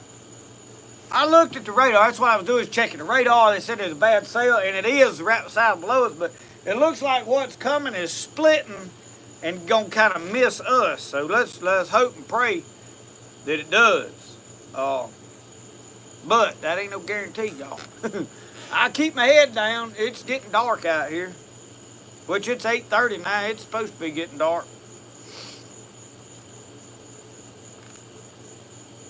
Yeah, I am about 12 miles northeast of Philadelphia, Mississippi. So what you're seeing come up towards Philadelphia is going to be west of me. But part of it is splitting off going, looks like it's going to go east of me. So we'll see, we'll see.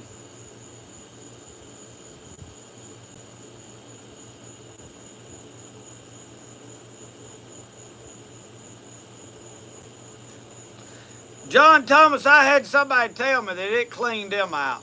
They took that cleaning solution for the scoop. They said, oh, Lord, they didn't know all that was in them. So, it ain't funny in a way.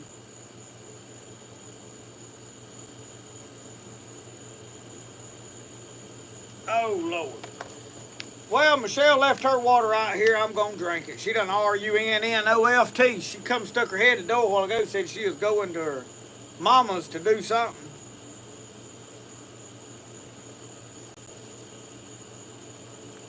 But anyway, y'all, I am really looking forward to hunting season, but I dearly want to do a lot of crappie fishing this fall. I really do my best crappie fishing in the fall of the year. Last year it got tough because this swamp dried up bad. And I don't know, I didn't really fight it to try to catch them. But now this year I've got in my mind, and here's the next thing I got to do, and I'm fixing to start doing this pretty quick. My dad-in-law's got that pond over there, and we've got a lot of brim in it. I've started feeding the brim. I've put catfish in it, but we don't know if they're still in there. If an otter got in there and ate them up, they're not coming up to eat the feed. I hadn't tried to catch catfish over there, so I need to either go over there and try to catch some catfish or something, and let's see if there's some in there, whatever. But he told me the other day, I said, we need to put some crappie in there. And I know everybody's, oh, don't put crappie in the ponds. I'd rather catch crappie than brim. The pond ain't no good to me if there ain't no crappie in it. Just my opinion. If they take over it, oh well. You know, I got somewhere I go catch crappie. I like to catch crappie. I'd go stand over there on the pier and throw a beetle spin all day long, or a jig, and catch crappie. So I well know that everybody's like, oh, don't put crappie in a pond. I've heard all that. But he told me I could put them in there, and I'm going to. And I think I'll fish it hard enough, and there's about 3 of us that'll fish it if they're in there. That, you know, hey, I want to mess a crappie, and the only place you can catch them is in a pond. We're going to go over there and cry. I would catch them. I mean, you'd have a place to do. So, I'm going to start catching some and put in there. And I'm probably not going to try to put but about 20 or so in there. I'm not going to try to put 1,000 in it right off the bat because they will take over. I'm very aware. But it's got a healthy bass population in it now. There are a lot of smaller bass. They need something to eat. So I'm probably going to also put some minnows in there, or shiners or something, and let them start raising in there. That way it'll give them a food to eat. So if y'all got some advice or experience with successful crappie ponds, I've got a neighbor up here that this little pond he's got, it's a pretty good sized pond. It's got some good crappie in it. It had way under too many crappie in it about 3 or 4 years ago. We was catching just a little old bit. I mean, you could just catch them fast as you put a hook in the water. We caught a bunch of them out. There was several of us started fishing it pretty hard. And now it has got some nice crappie in it. They ain't like slabs, but they good eating, filleting size crappie. And it's because they've been fished and regulated. There's not as many in there. And it's a pretty big lake, and they're not just taking it over. So, and I watch bass, and they're about to eat a whole crappie. So any of y'all that has some experience with that, what's your opinions on it? What's your experience? Ed Sheffield said Roscoe's a Himalayan. Yeah, he is. Him will always a laying somewhere.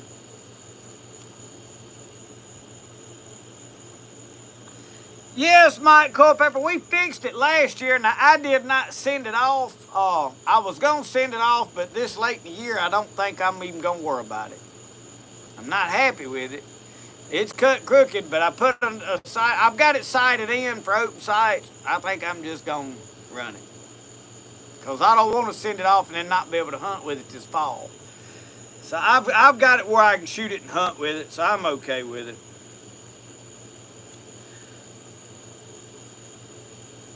Grandma Zoo from South Carolina. Yeah, Uncle Sasquatch, he is the wonder dog. Sometimes I wonder why he puts up with me like he does, or why he loves me like he does. He's been a good one though. When something happens to him, I'm gonna tell y'all, I'm gonna have to take some time off. There'll be several days they probably won't be a video. Somehow I'm attached to him now. 700 fish per acre. Well, Larry, if you was gonna put them in there, this pond is about 2.5, 3 acres, I would say. I don't know. That's a wild guess. It may be 4 acres. It's a pretty good sized pond. It's probably about a 3-acre pond. Guessing.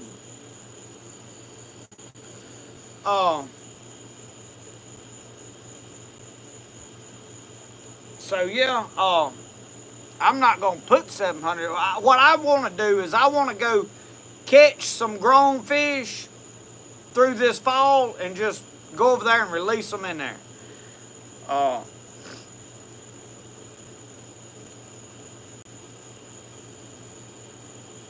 CJ, yes, we is here pretty quick. We're gonna start tuning get back into all of that. I've got some bow making I want to do. I'm gonna get a bow ready to go. In fact, me and Brody was shooting bow today. I ain't filmed nothing. We got his BB gun out. I'm trying to teach him some stuff. He's just a little bit small frame to handle the BB gun or anything. I have not pushed him shooting a BB gun because he can't hold it properly, and I don't want to just push him. I almost sawed the stock off of it where he could shoot the thing. That's what I almost done. But I hate to do that because once you saw the stock off, you're done. I may make him a stock for it. That's what I need to do. I need to pull the stock off that little Red Ryder BB gun and make him a short stock for it. I could do that. Why ain't I thought about that beforehand? That'd make a good video, wouldn't it? We're going to make that happen.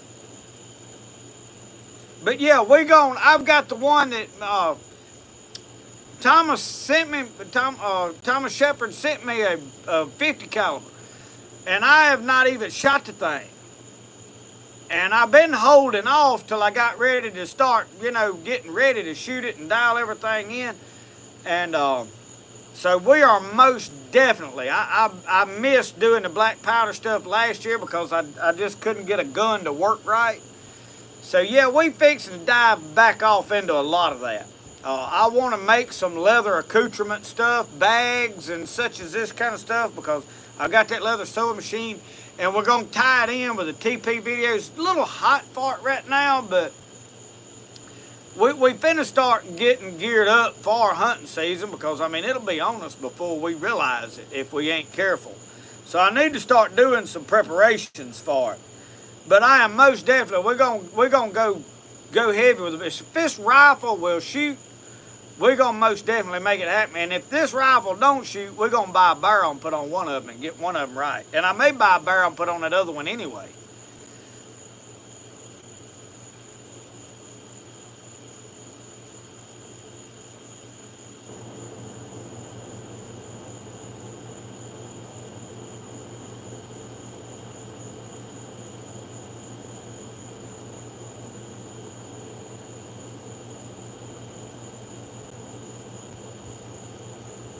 Uncle Sasquatch, I'll be honest with you.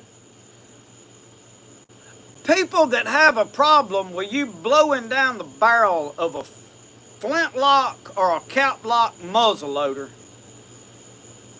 is really pretty ignorant. Because if I shoot that rifle and it just goes foop, I'm not going to blow down the barrel because something went wrong. Didn't no projectile. But if I shoot and I see smoke and everything belch out the end of that barrel, I'm sure it cleared the barrel for the most part. And if there's an ember or anything in there, I want to blow in there and burn it on up. I don't want it sitting in there just barely glowing and dump powder in there. I'm on until smoke stops coming out. If smoke continues to come out, well then I know there's probably something still in that barrel. But it's, even if there is or ain't an ember in there, the danger ain't got nothing to do with blowing down the barrel. I mean, there's almost an impossibility of it going off and blowing your head off, you know, because you stuck that barrel in your mouth. And that's why I do it every time, just because people that really upsets them. And somebody come in and one day said, if you was at our show, our shooting match, you'd be kicked off to something. And I was like, well, that's why I don't want to be a part of your little old club, you know. That's probably why you ain't got no more members than what you got. I mean, you want to tell everybody what they can do. You got probably tell them what color shirt they can wear and if their socks has got to match and what kind of, you know, what kind of vehicle they got to drive up in and all such as that. But I don't, it's never bothered, never, I mean, I ain't never understood the, anyway.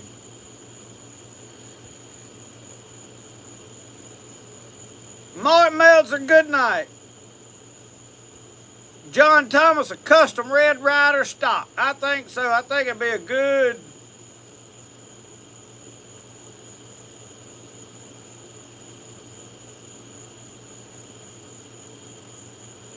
Will y'all do a sausage? What is sausage grid and sample this year? I don't know. I'm confused there. I'm not piecing together. Usually I'm pretty good at reading over typos and stuff like that because I make a lot of them. But I'm lost on what sausage grid and sample. I don't know.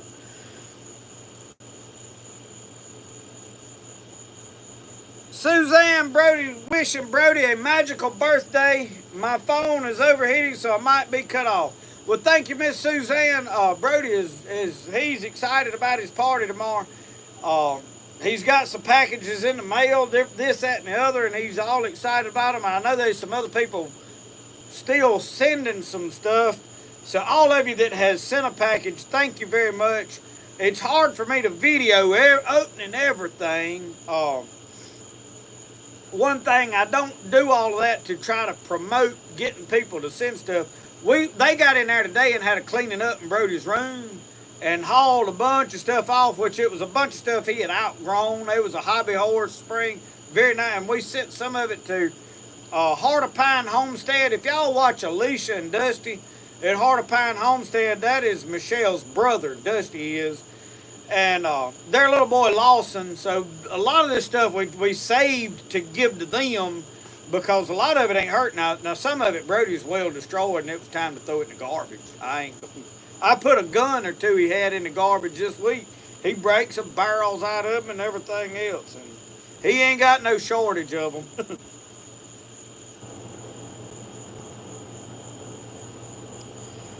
Mike said, fix Brody a Peden thumb hole stock. I don't know. I ain't crazy about the thumb hole stocks, but You know, we're going to fix him something. I guarantee you I got some wood down there. We can make him a good stock for that.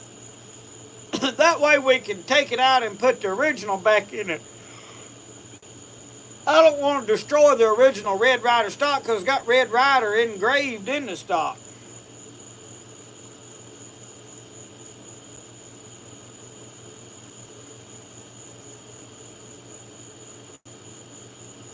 Barry said that's not how you spell or pronounce my name in a knife drawing.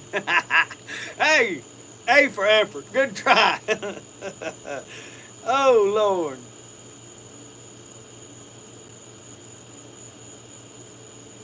Robert Getty, and that makes more sense than what I do, honest to God. I do what I do really to be funny after I realized it was really upsetting people. I did it just for aggravation, I guess. I probably need to repent of that. Lord, forgive me for doing it out of spite. But it's kind of silly that they got a problem with it. But what you're talking about, blowing through the nipple and blowing it out the barrel, makes a whole lot more sense for having a reason for doing it. You know what I mean? John Thomas with the Spirit of the Outdoor logo lasered in. Well, now we could make that happen if we get it all fit right, I guarantee you. Then I'd have everybody and their brother trying to order one, reckon. Fingerlings are $1.50 to $1 a piece. Well, I'm going to tell you, Larry, here's my plan. I need an excuse to go up to my neighbor's pond and go crappie fishing in the old War Eagle. Troll around out there and jig them summertime crappie that I was catching the other day. I believe I can catch me about 20 of them, throw them in a live well, head on over there and just pour them out in the boat. I believe it'd be a lot more fun and a whole lot cheaper. And that's my plan. I had a fella tell me one time, he said the best way to stock your pond with crappie, he said you get one good healthy female and one good healthy male, and you cut them half in two and throw all 4 pieces in there. He said it'll ruin your pond. You can't ruin something if you like to eat it and they'll live in there. I mean, you know. Inlay a silver dollar in the side of the stock like the old way. Man, I ain't got a silver dollar to put in it. I actually do have a silver dollar, I think. I might come up with a quarter.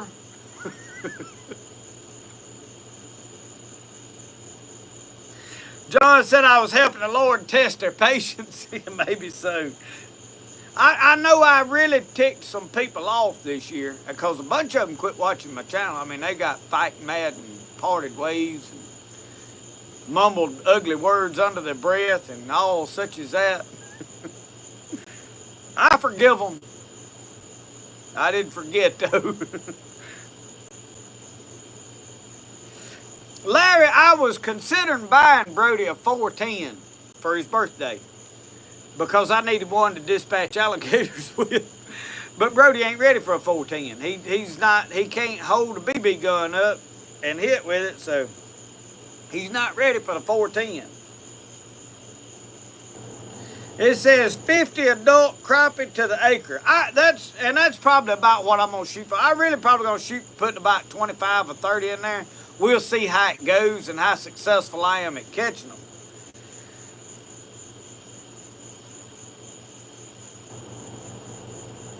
Michael English, we're definitely gonna make some more sausage and stuff. I really want to, and I had the intentions last year and I never made it happen. Because I was working on experimenting with the smoking of deer meat, I've got a couple of things that I want to do this year. I want to make some link sausage and smoke it in the smokehouse for flavor and then not preservation. I also want to cure a hindquarter off of a deer. And being we've got the salt box and the smokehouse somewhat understood, I may try to do a pig this year. I'm probably not a wild pig. I don't know. If I kill a wild pig by chance when it's cold enough, but I may just go buy me a pig, like a medium-sized one. I'm not going to try to do the scraping and save the cracklings and all that. I'm probably just going to skin the thing and put the meat up. Because I'm not experienced in all of that. I've got a neighbor down the road that knows how to do it, and I may can get him to come help me with it, teach me some stuff. I think some of that would make some great videos. Not to mention share the knowledge on how to do some of this stuff, because I don't know, but I want to learn, and I would want to document the learning of it. So it's some of the stuff I do. It's like, let's all learn together, and me show you me learning it. And a lot of people get the misconception that because you're videoing it, you're an expert on it and teaching everybody how to do it. Well, you know, I have shared a lot of failure on my journey of life here, and I don't try to hide all the failure. It's like my fishing.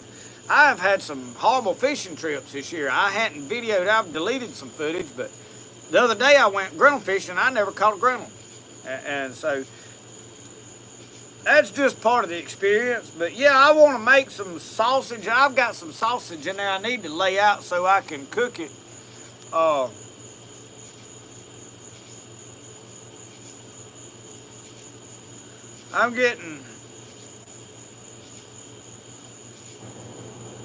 I'm getting all kind of notifications and stuff on Michelle's phone. I don't know who these women are.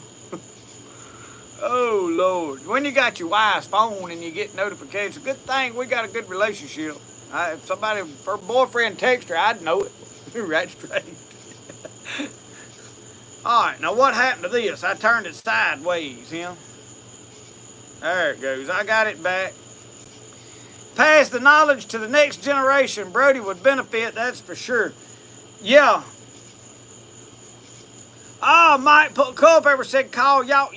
Yeah, I could get Yacht get me a pig. I guarantee you. All I'd have to do is tell him, hey, I want a pig. Let me know when you got one. I'm coming after you.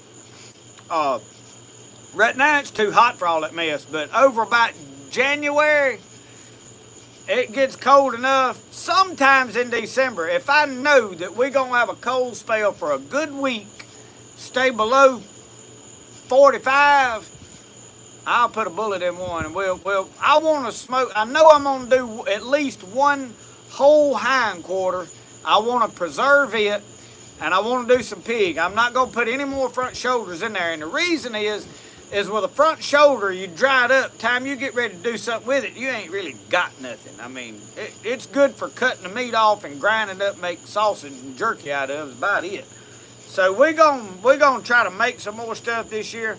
I really wanted to salt down some fish, but I'm gonna tell y'all, the only way I feel like I can salt and preserve fish is if I do it in a refrigerator, because you're not gonna put fish in that salt box down there and it make it. It's just not gonna happen. The only way I could do that is if I kept a fire going in there the whole time I was trying to salt it to keep the flies run out with the smoke. So and that might would work. I don't know. But y'all, the flies is horrible. You ain't gonna do no meat preserving here this time of year. It ain't gonna happen. Randall Hayes, we did give away the knife. You didn't win.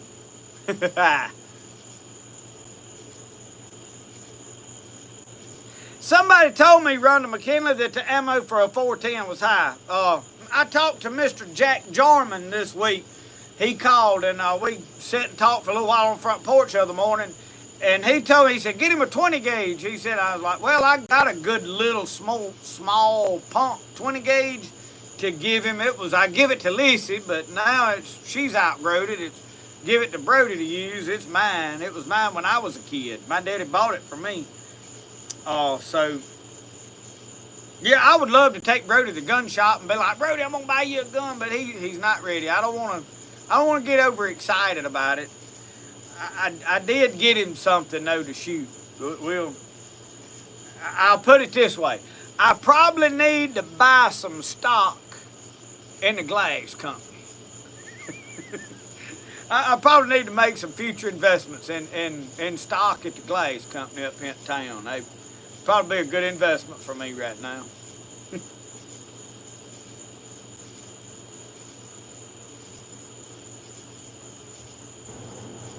Roscoe's he's doing it now.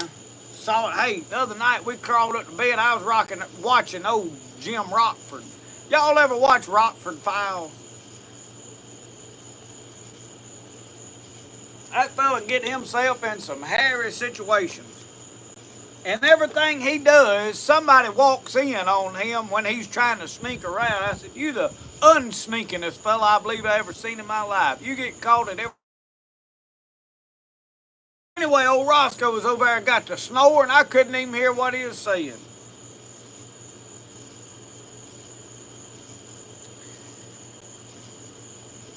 Real pepper, that's exactly what we got. We got one in Walmart wrist rocket versions, you know, a little nicer than what I already had. I am probably going to order me one, though, on Simple Shot or somewhere. Any of y'all that shoot them slingshots, I know there's a guy on YouTube that shoots some. I used to shoot pretty good with one. But I hate to get too much going on, but I'd like to have one just to keep my pocket. I believe I could shoot a rabbit at night with it, especially.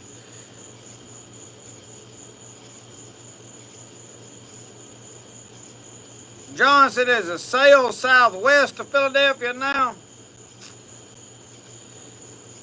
Does Michelle have a handgun? Well, Janet, she does, but she won't use it.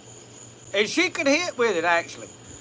I had gotten her a 45 Glock, I don't remember which one, Glock 30, I think. It's a short little fat, got about 10 rounds of 45 in them. But it wasn't so small that I felt like it was dangerous, but the problem with some people in handguns, and I don't know if Michelle is this way. I think she would probably be all right. I don't know.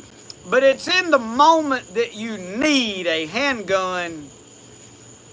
Is this handgun going to get them killed or help them save their life? You know, it's a mental battle. It's not her physical ability to handle the gun and shoot, but it's making decisions. And I know some people that ain't got no business with a gun because they get too mad and they'll pull it out, and what it's going to do is it's going to get them shot. You know, somebody that would have had an argument with them and walked off, or they had a fist fight or something like that, and everybody walked off alive, they pull a gun out, well, then that other person's going to kill them if they can. The next thing is not them getting mad and pulling it out when they shouldn't. It's them being able to think straight enough in that moment of excitement and being scared to death or whatever. Can they operate the handgun under pressure? I mean, it's one thing to pull out a gun and shoot at a paper target out here and be able to hit what you're shooting at. It's another thing when your emotions is through the roof and you are you one of them people that just comes all to pieces and panics and don't know? Are you level-headed under pressure? And that is a key to being effective with a handgun in that situation. And that's what worries me, Michelle. Michelle's one of those people that when she gets all excited, she can't think straight. And I'm a little scared that, you know, a handgun might get her killed instead of save her life. So that is my thinking with it. Now, you know, it's just an opinion, and it's my opinion. You know, don't make it right or wrong, but going Yeti hunting with slingshots. I ain't scared to go Bigfoot hunting or Yeti hunting with a slingshot and a switch. I'll chase a bear with a switch. Because most of these black bears are pretty tame. They used to honey buns and hamburgers and garbage cans and stuff like that. You pull out a switch, he'd probably go another way. Yes, Greg, we're going to most definitely. I mentioned this earlier. We didn't do very many last year. And I bought a new CZ457 with a good scope on it, which I already had the scope. And it's got a nice scope on it. And we're going to do some squirrel hunt with a 22. I always do my first squirrel hunt by myself, slipping through the woods with a shotgun, because that's the way I grew up. I like to hunt. So the first trip out, I'll leave Roscoe at home, and I'll take the shotgun, and I'll try to get my limit of squirrels. First one, we'll have a squirrel fry. But now after that, I'll be taking him with me, and we'll be plinking squirrels and letting him tree them. And yeah, we're gonna make them videos, most definitely. Most definitely.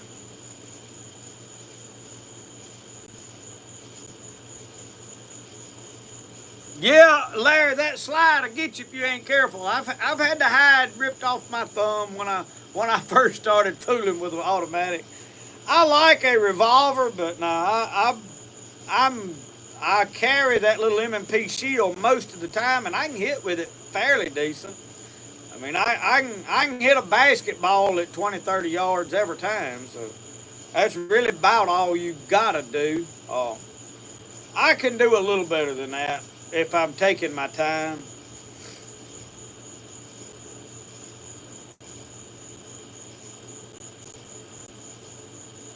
Michael English, we went to the Choctaw Indian Fair, and they was doing blowguns, and I got one of their blowguns, which they had some PVC pipe out there to let you practice shooting with. But they were showing some blowguns that they made and darts that they made out of thistle and stuff. And I want to make a blowgun. My daddy told me how they made them. They took a stick and took a Prince Albert tobacco can, poked a bunch of holes in it with a nail, and then wrapped that around the stick and used that to sand the inside grooves out. So I've thought about cutting some bamboo and attempting to make a blowgun and show making it. I had bamboo out there, but it cracked. The ones I had cracked. So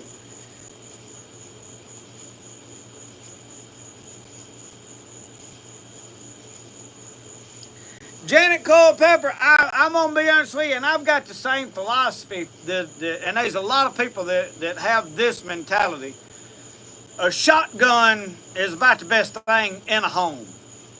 A short shotgun is home defense is best thing. The only problem is if somebody's very far away, you liable to hit more than one person depending on what you got it loaded with and all such as this. But it gives the ability for somebody that ain't just a dead eye shot to knock somebody's feet out from under them in close quarters or at a reasonable distance of like 20, 30 yards. I'm not one for, hey, I'm going to shoot first, ask questions later kind of people. If I have to shoot somebody and live with knowing I shoot them, when I shoot them, I'm not going to leave them alive to testify against me. And if I shoot them, I want to know I had good reason and it was no other option. I'm not going to shoot somebody over money. I'd rather give them the money I got. And not because I don't want to have to wake up in the middle of the night thinking about it. Wondering what the Lord's going to, now if it comes down to, hey, they fixing to harm my family, I won't question it at all. They gone. We'll have to, you're going to have to ask the Lord why you is at my house. Because you're not going to get to talk to me no more.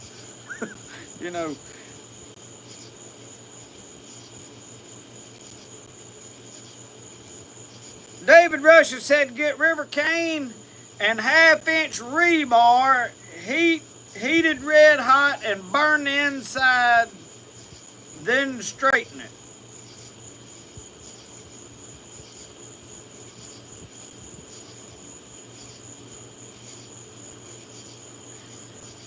You gotta fire that bamboo. Put it on a fire untreated so it won't split all up on you.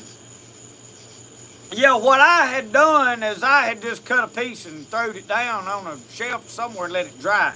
And when I started fooling with it, I split it. Michael, I don't do a lot of rabbit hunting. You need to find somebody with some beagles if you want an effective rabbit hunt. The only other way I know to really kill them is you need a good light. I didn't say that out loud, did I?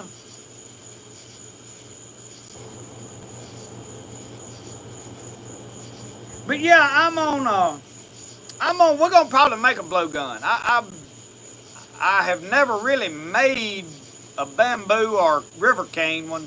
We got several places you can get all the bamboo. I'll tell you, me and somebody was talking the other day about making a set of bank poles out of the bamboo, and then old JR went right and made a video doing it. I said, well, ain't no need me making that video now. I was seriously thinking about making some to carry to Tom Bigby with me when I start running limb lines to put on those holes where I'm targeting big fish. I don't understand why people's buying these plastic poles when you can cut all the river cane and you can stand off the side of the bank. I don't know. We'll see. But if I make them, I want to make mine like, I don't know, like permanent professional. I guess, I don't know. We may do it or may not. How about making an Apache throwing star? And I have made a bunch of. You're going to have to send me a picture of an Apache throwing star because I've seen ninja stars. I don't know about the Apache throwing star. I will tell you this. I do have plans to make a lance. Basically a spear. But I do want to make a lance. We're gonna make several.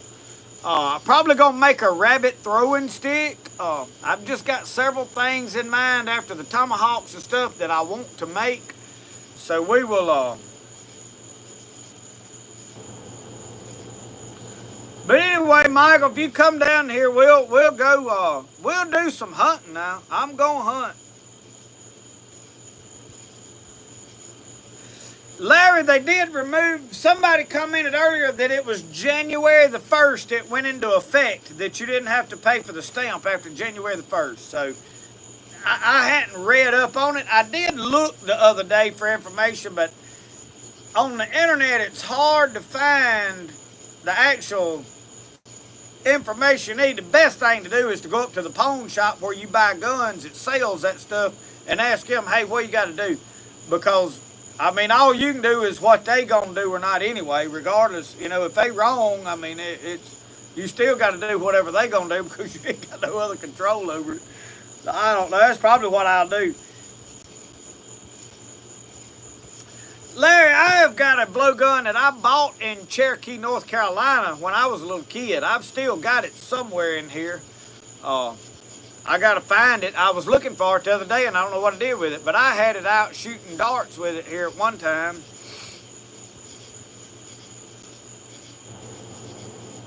Fire it while it's green.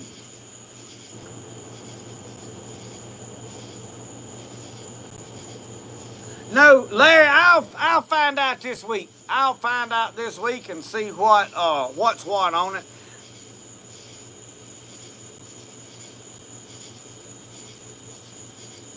Larry, I want to do some bow fishing, and I want to do it, I think, with traditional archery. Instead of me going to town and buying some sophisticated bow, I think I want to build a bow and rig it up with a reel on it.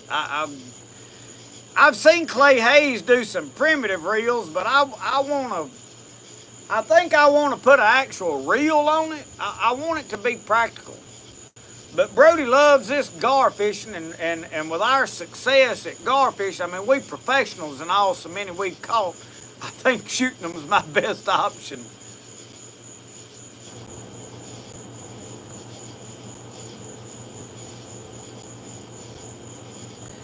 Ferrets are a lot of fun rabbit hunting. You know, I'm going to tell you, I think it'd be a blast to go if you had a trained hawk that would go far.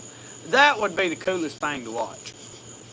I don't know anything about the ferrets. Butterfly Farms, good night. And y'all, we fixing to all good night. Y'all realize it's already 9 o'clock? I mean, time just flies when you're having fun. But I got to get in there and help her get some stuff squared away before the party on the inside. Tomorrow, I got a full day of cleanup. Tomorrow, I'm going to pressure wash this back wall of my house. I have never washed it. I washed the end right there, and it looks so much better, but I need to wash this back wall back here. So I don't know. I need to get some paint this refrigerator out here. I got rust on one side, and that rust just makes it look cruddy. So I may get me some white spray paint and just Really what I ought to do is paint it brown, and then the next time it rusts, I wouldn't have to worry about it, would I? What I need to do is talk Michelle into sitting out here. She likes to paint, do artistic stuff. Let her paint a mural on it.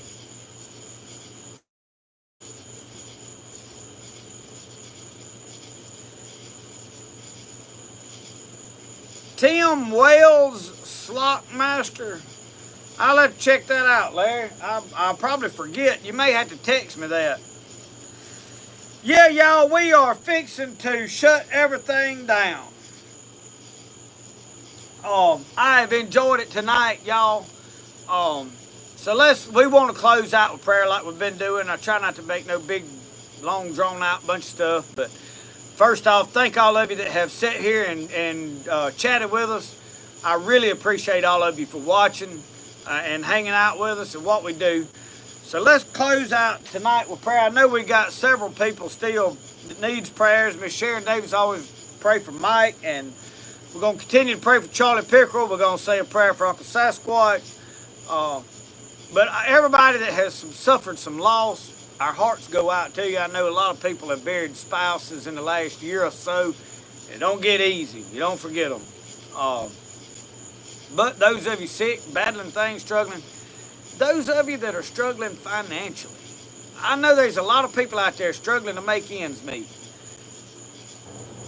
Keep your head up. Better days are coming. Put your faith in God. Dear Lord, we thank you tonight for your many blessings, God, the blessings of life, health, strength in our bodies. God, we ask you today, Lord, to touch those that are hurting. God, those that have not been so fortunate and so blessed as some of us. God, you see those that have suffered loss, those that are battling cancer. God, those that are struggling with various diseases and sicknesses, God. Those that are struggling financially, Lord, you see those that are struggling spiritually, God, with their faith, with what they believe. God, tonight, the most important thing is I pray that you lead and guide every one of your children, their steps and their future. Guide them closer to you, Lord. You know what it takes to shake a person. You know what it takes to get a person's attention, Lord. I pray, God, that you speak to their heart and you speak peace to the storms. Lead them closer to you, Lord. Wrap your arms around them. God, you see those that are suffering loss from loved ones, and Uncle Sasquatch with his loss of his pet and his best friend.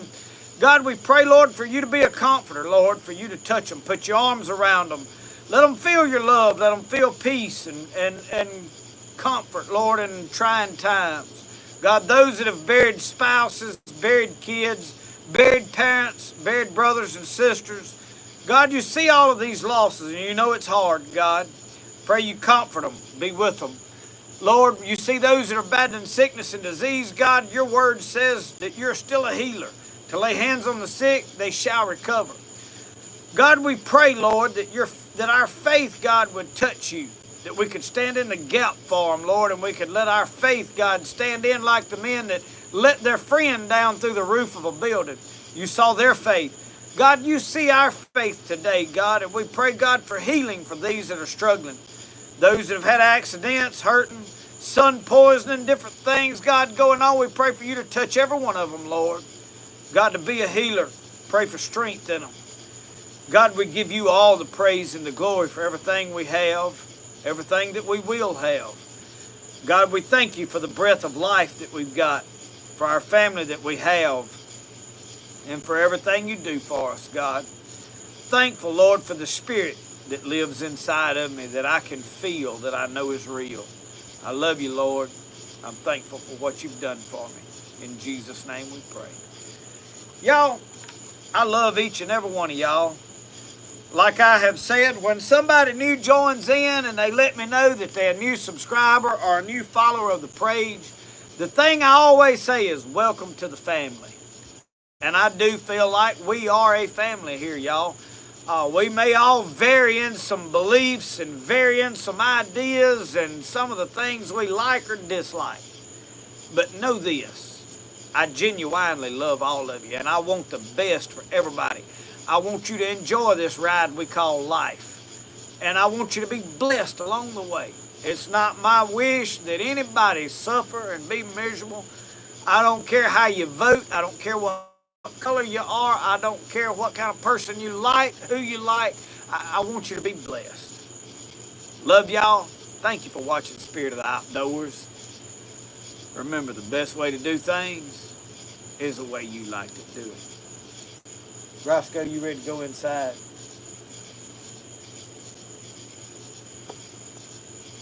You got to stretch first. Well, we gone. We'll see y'all.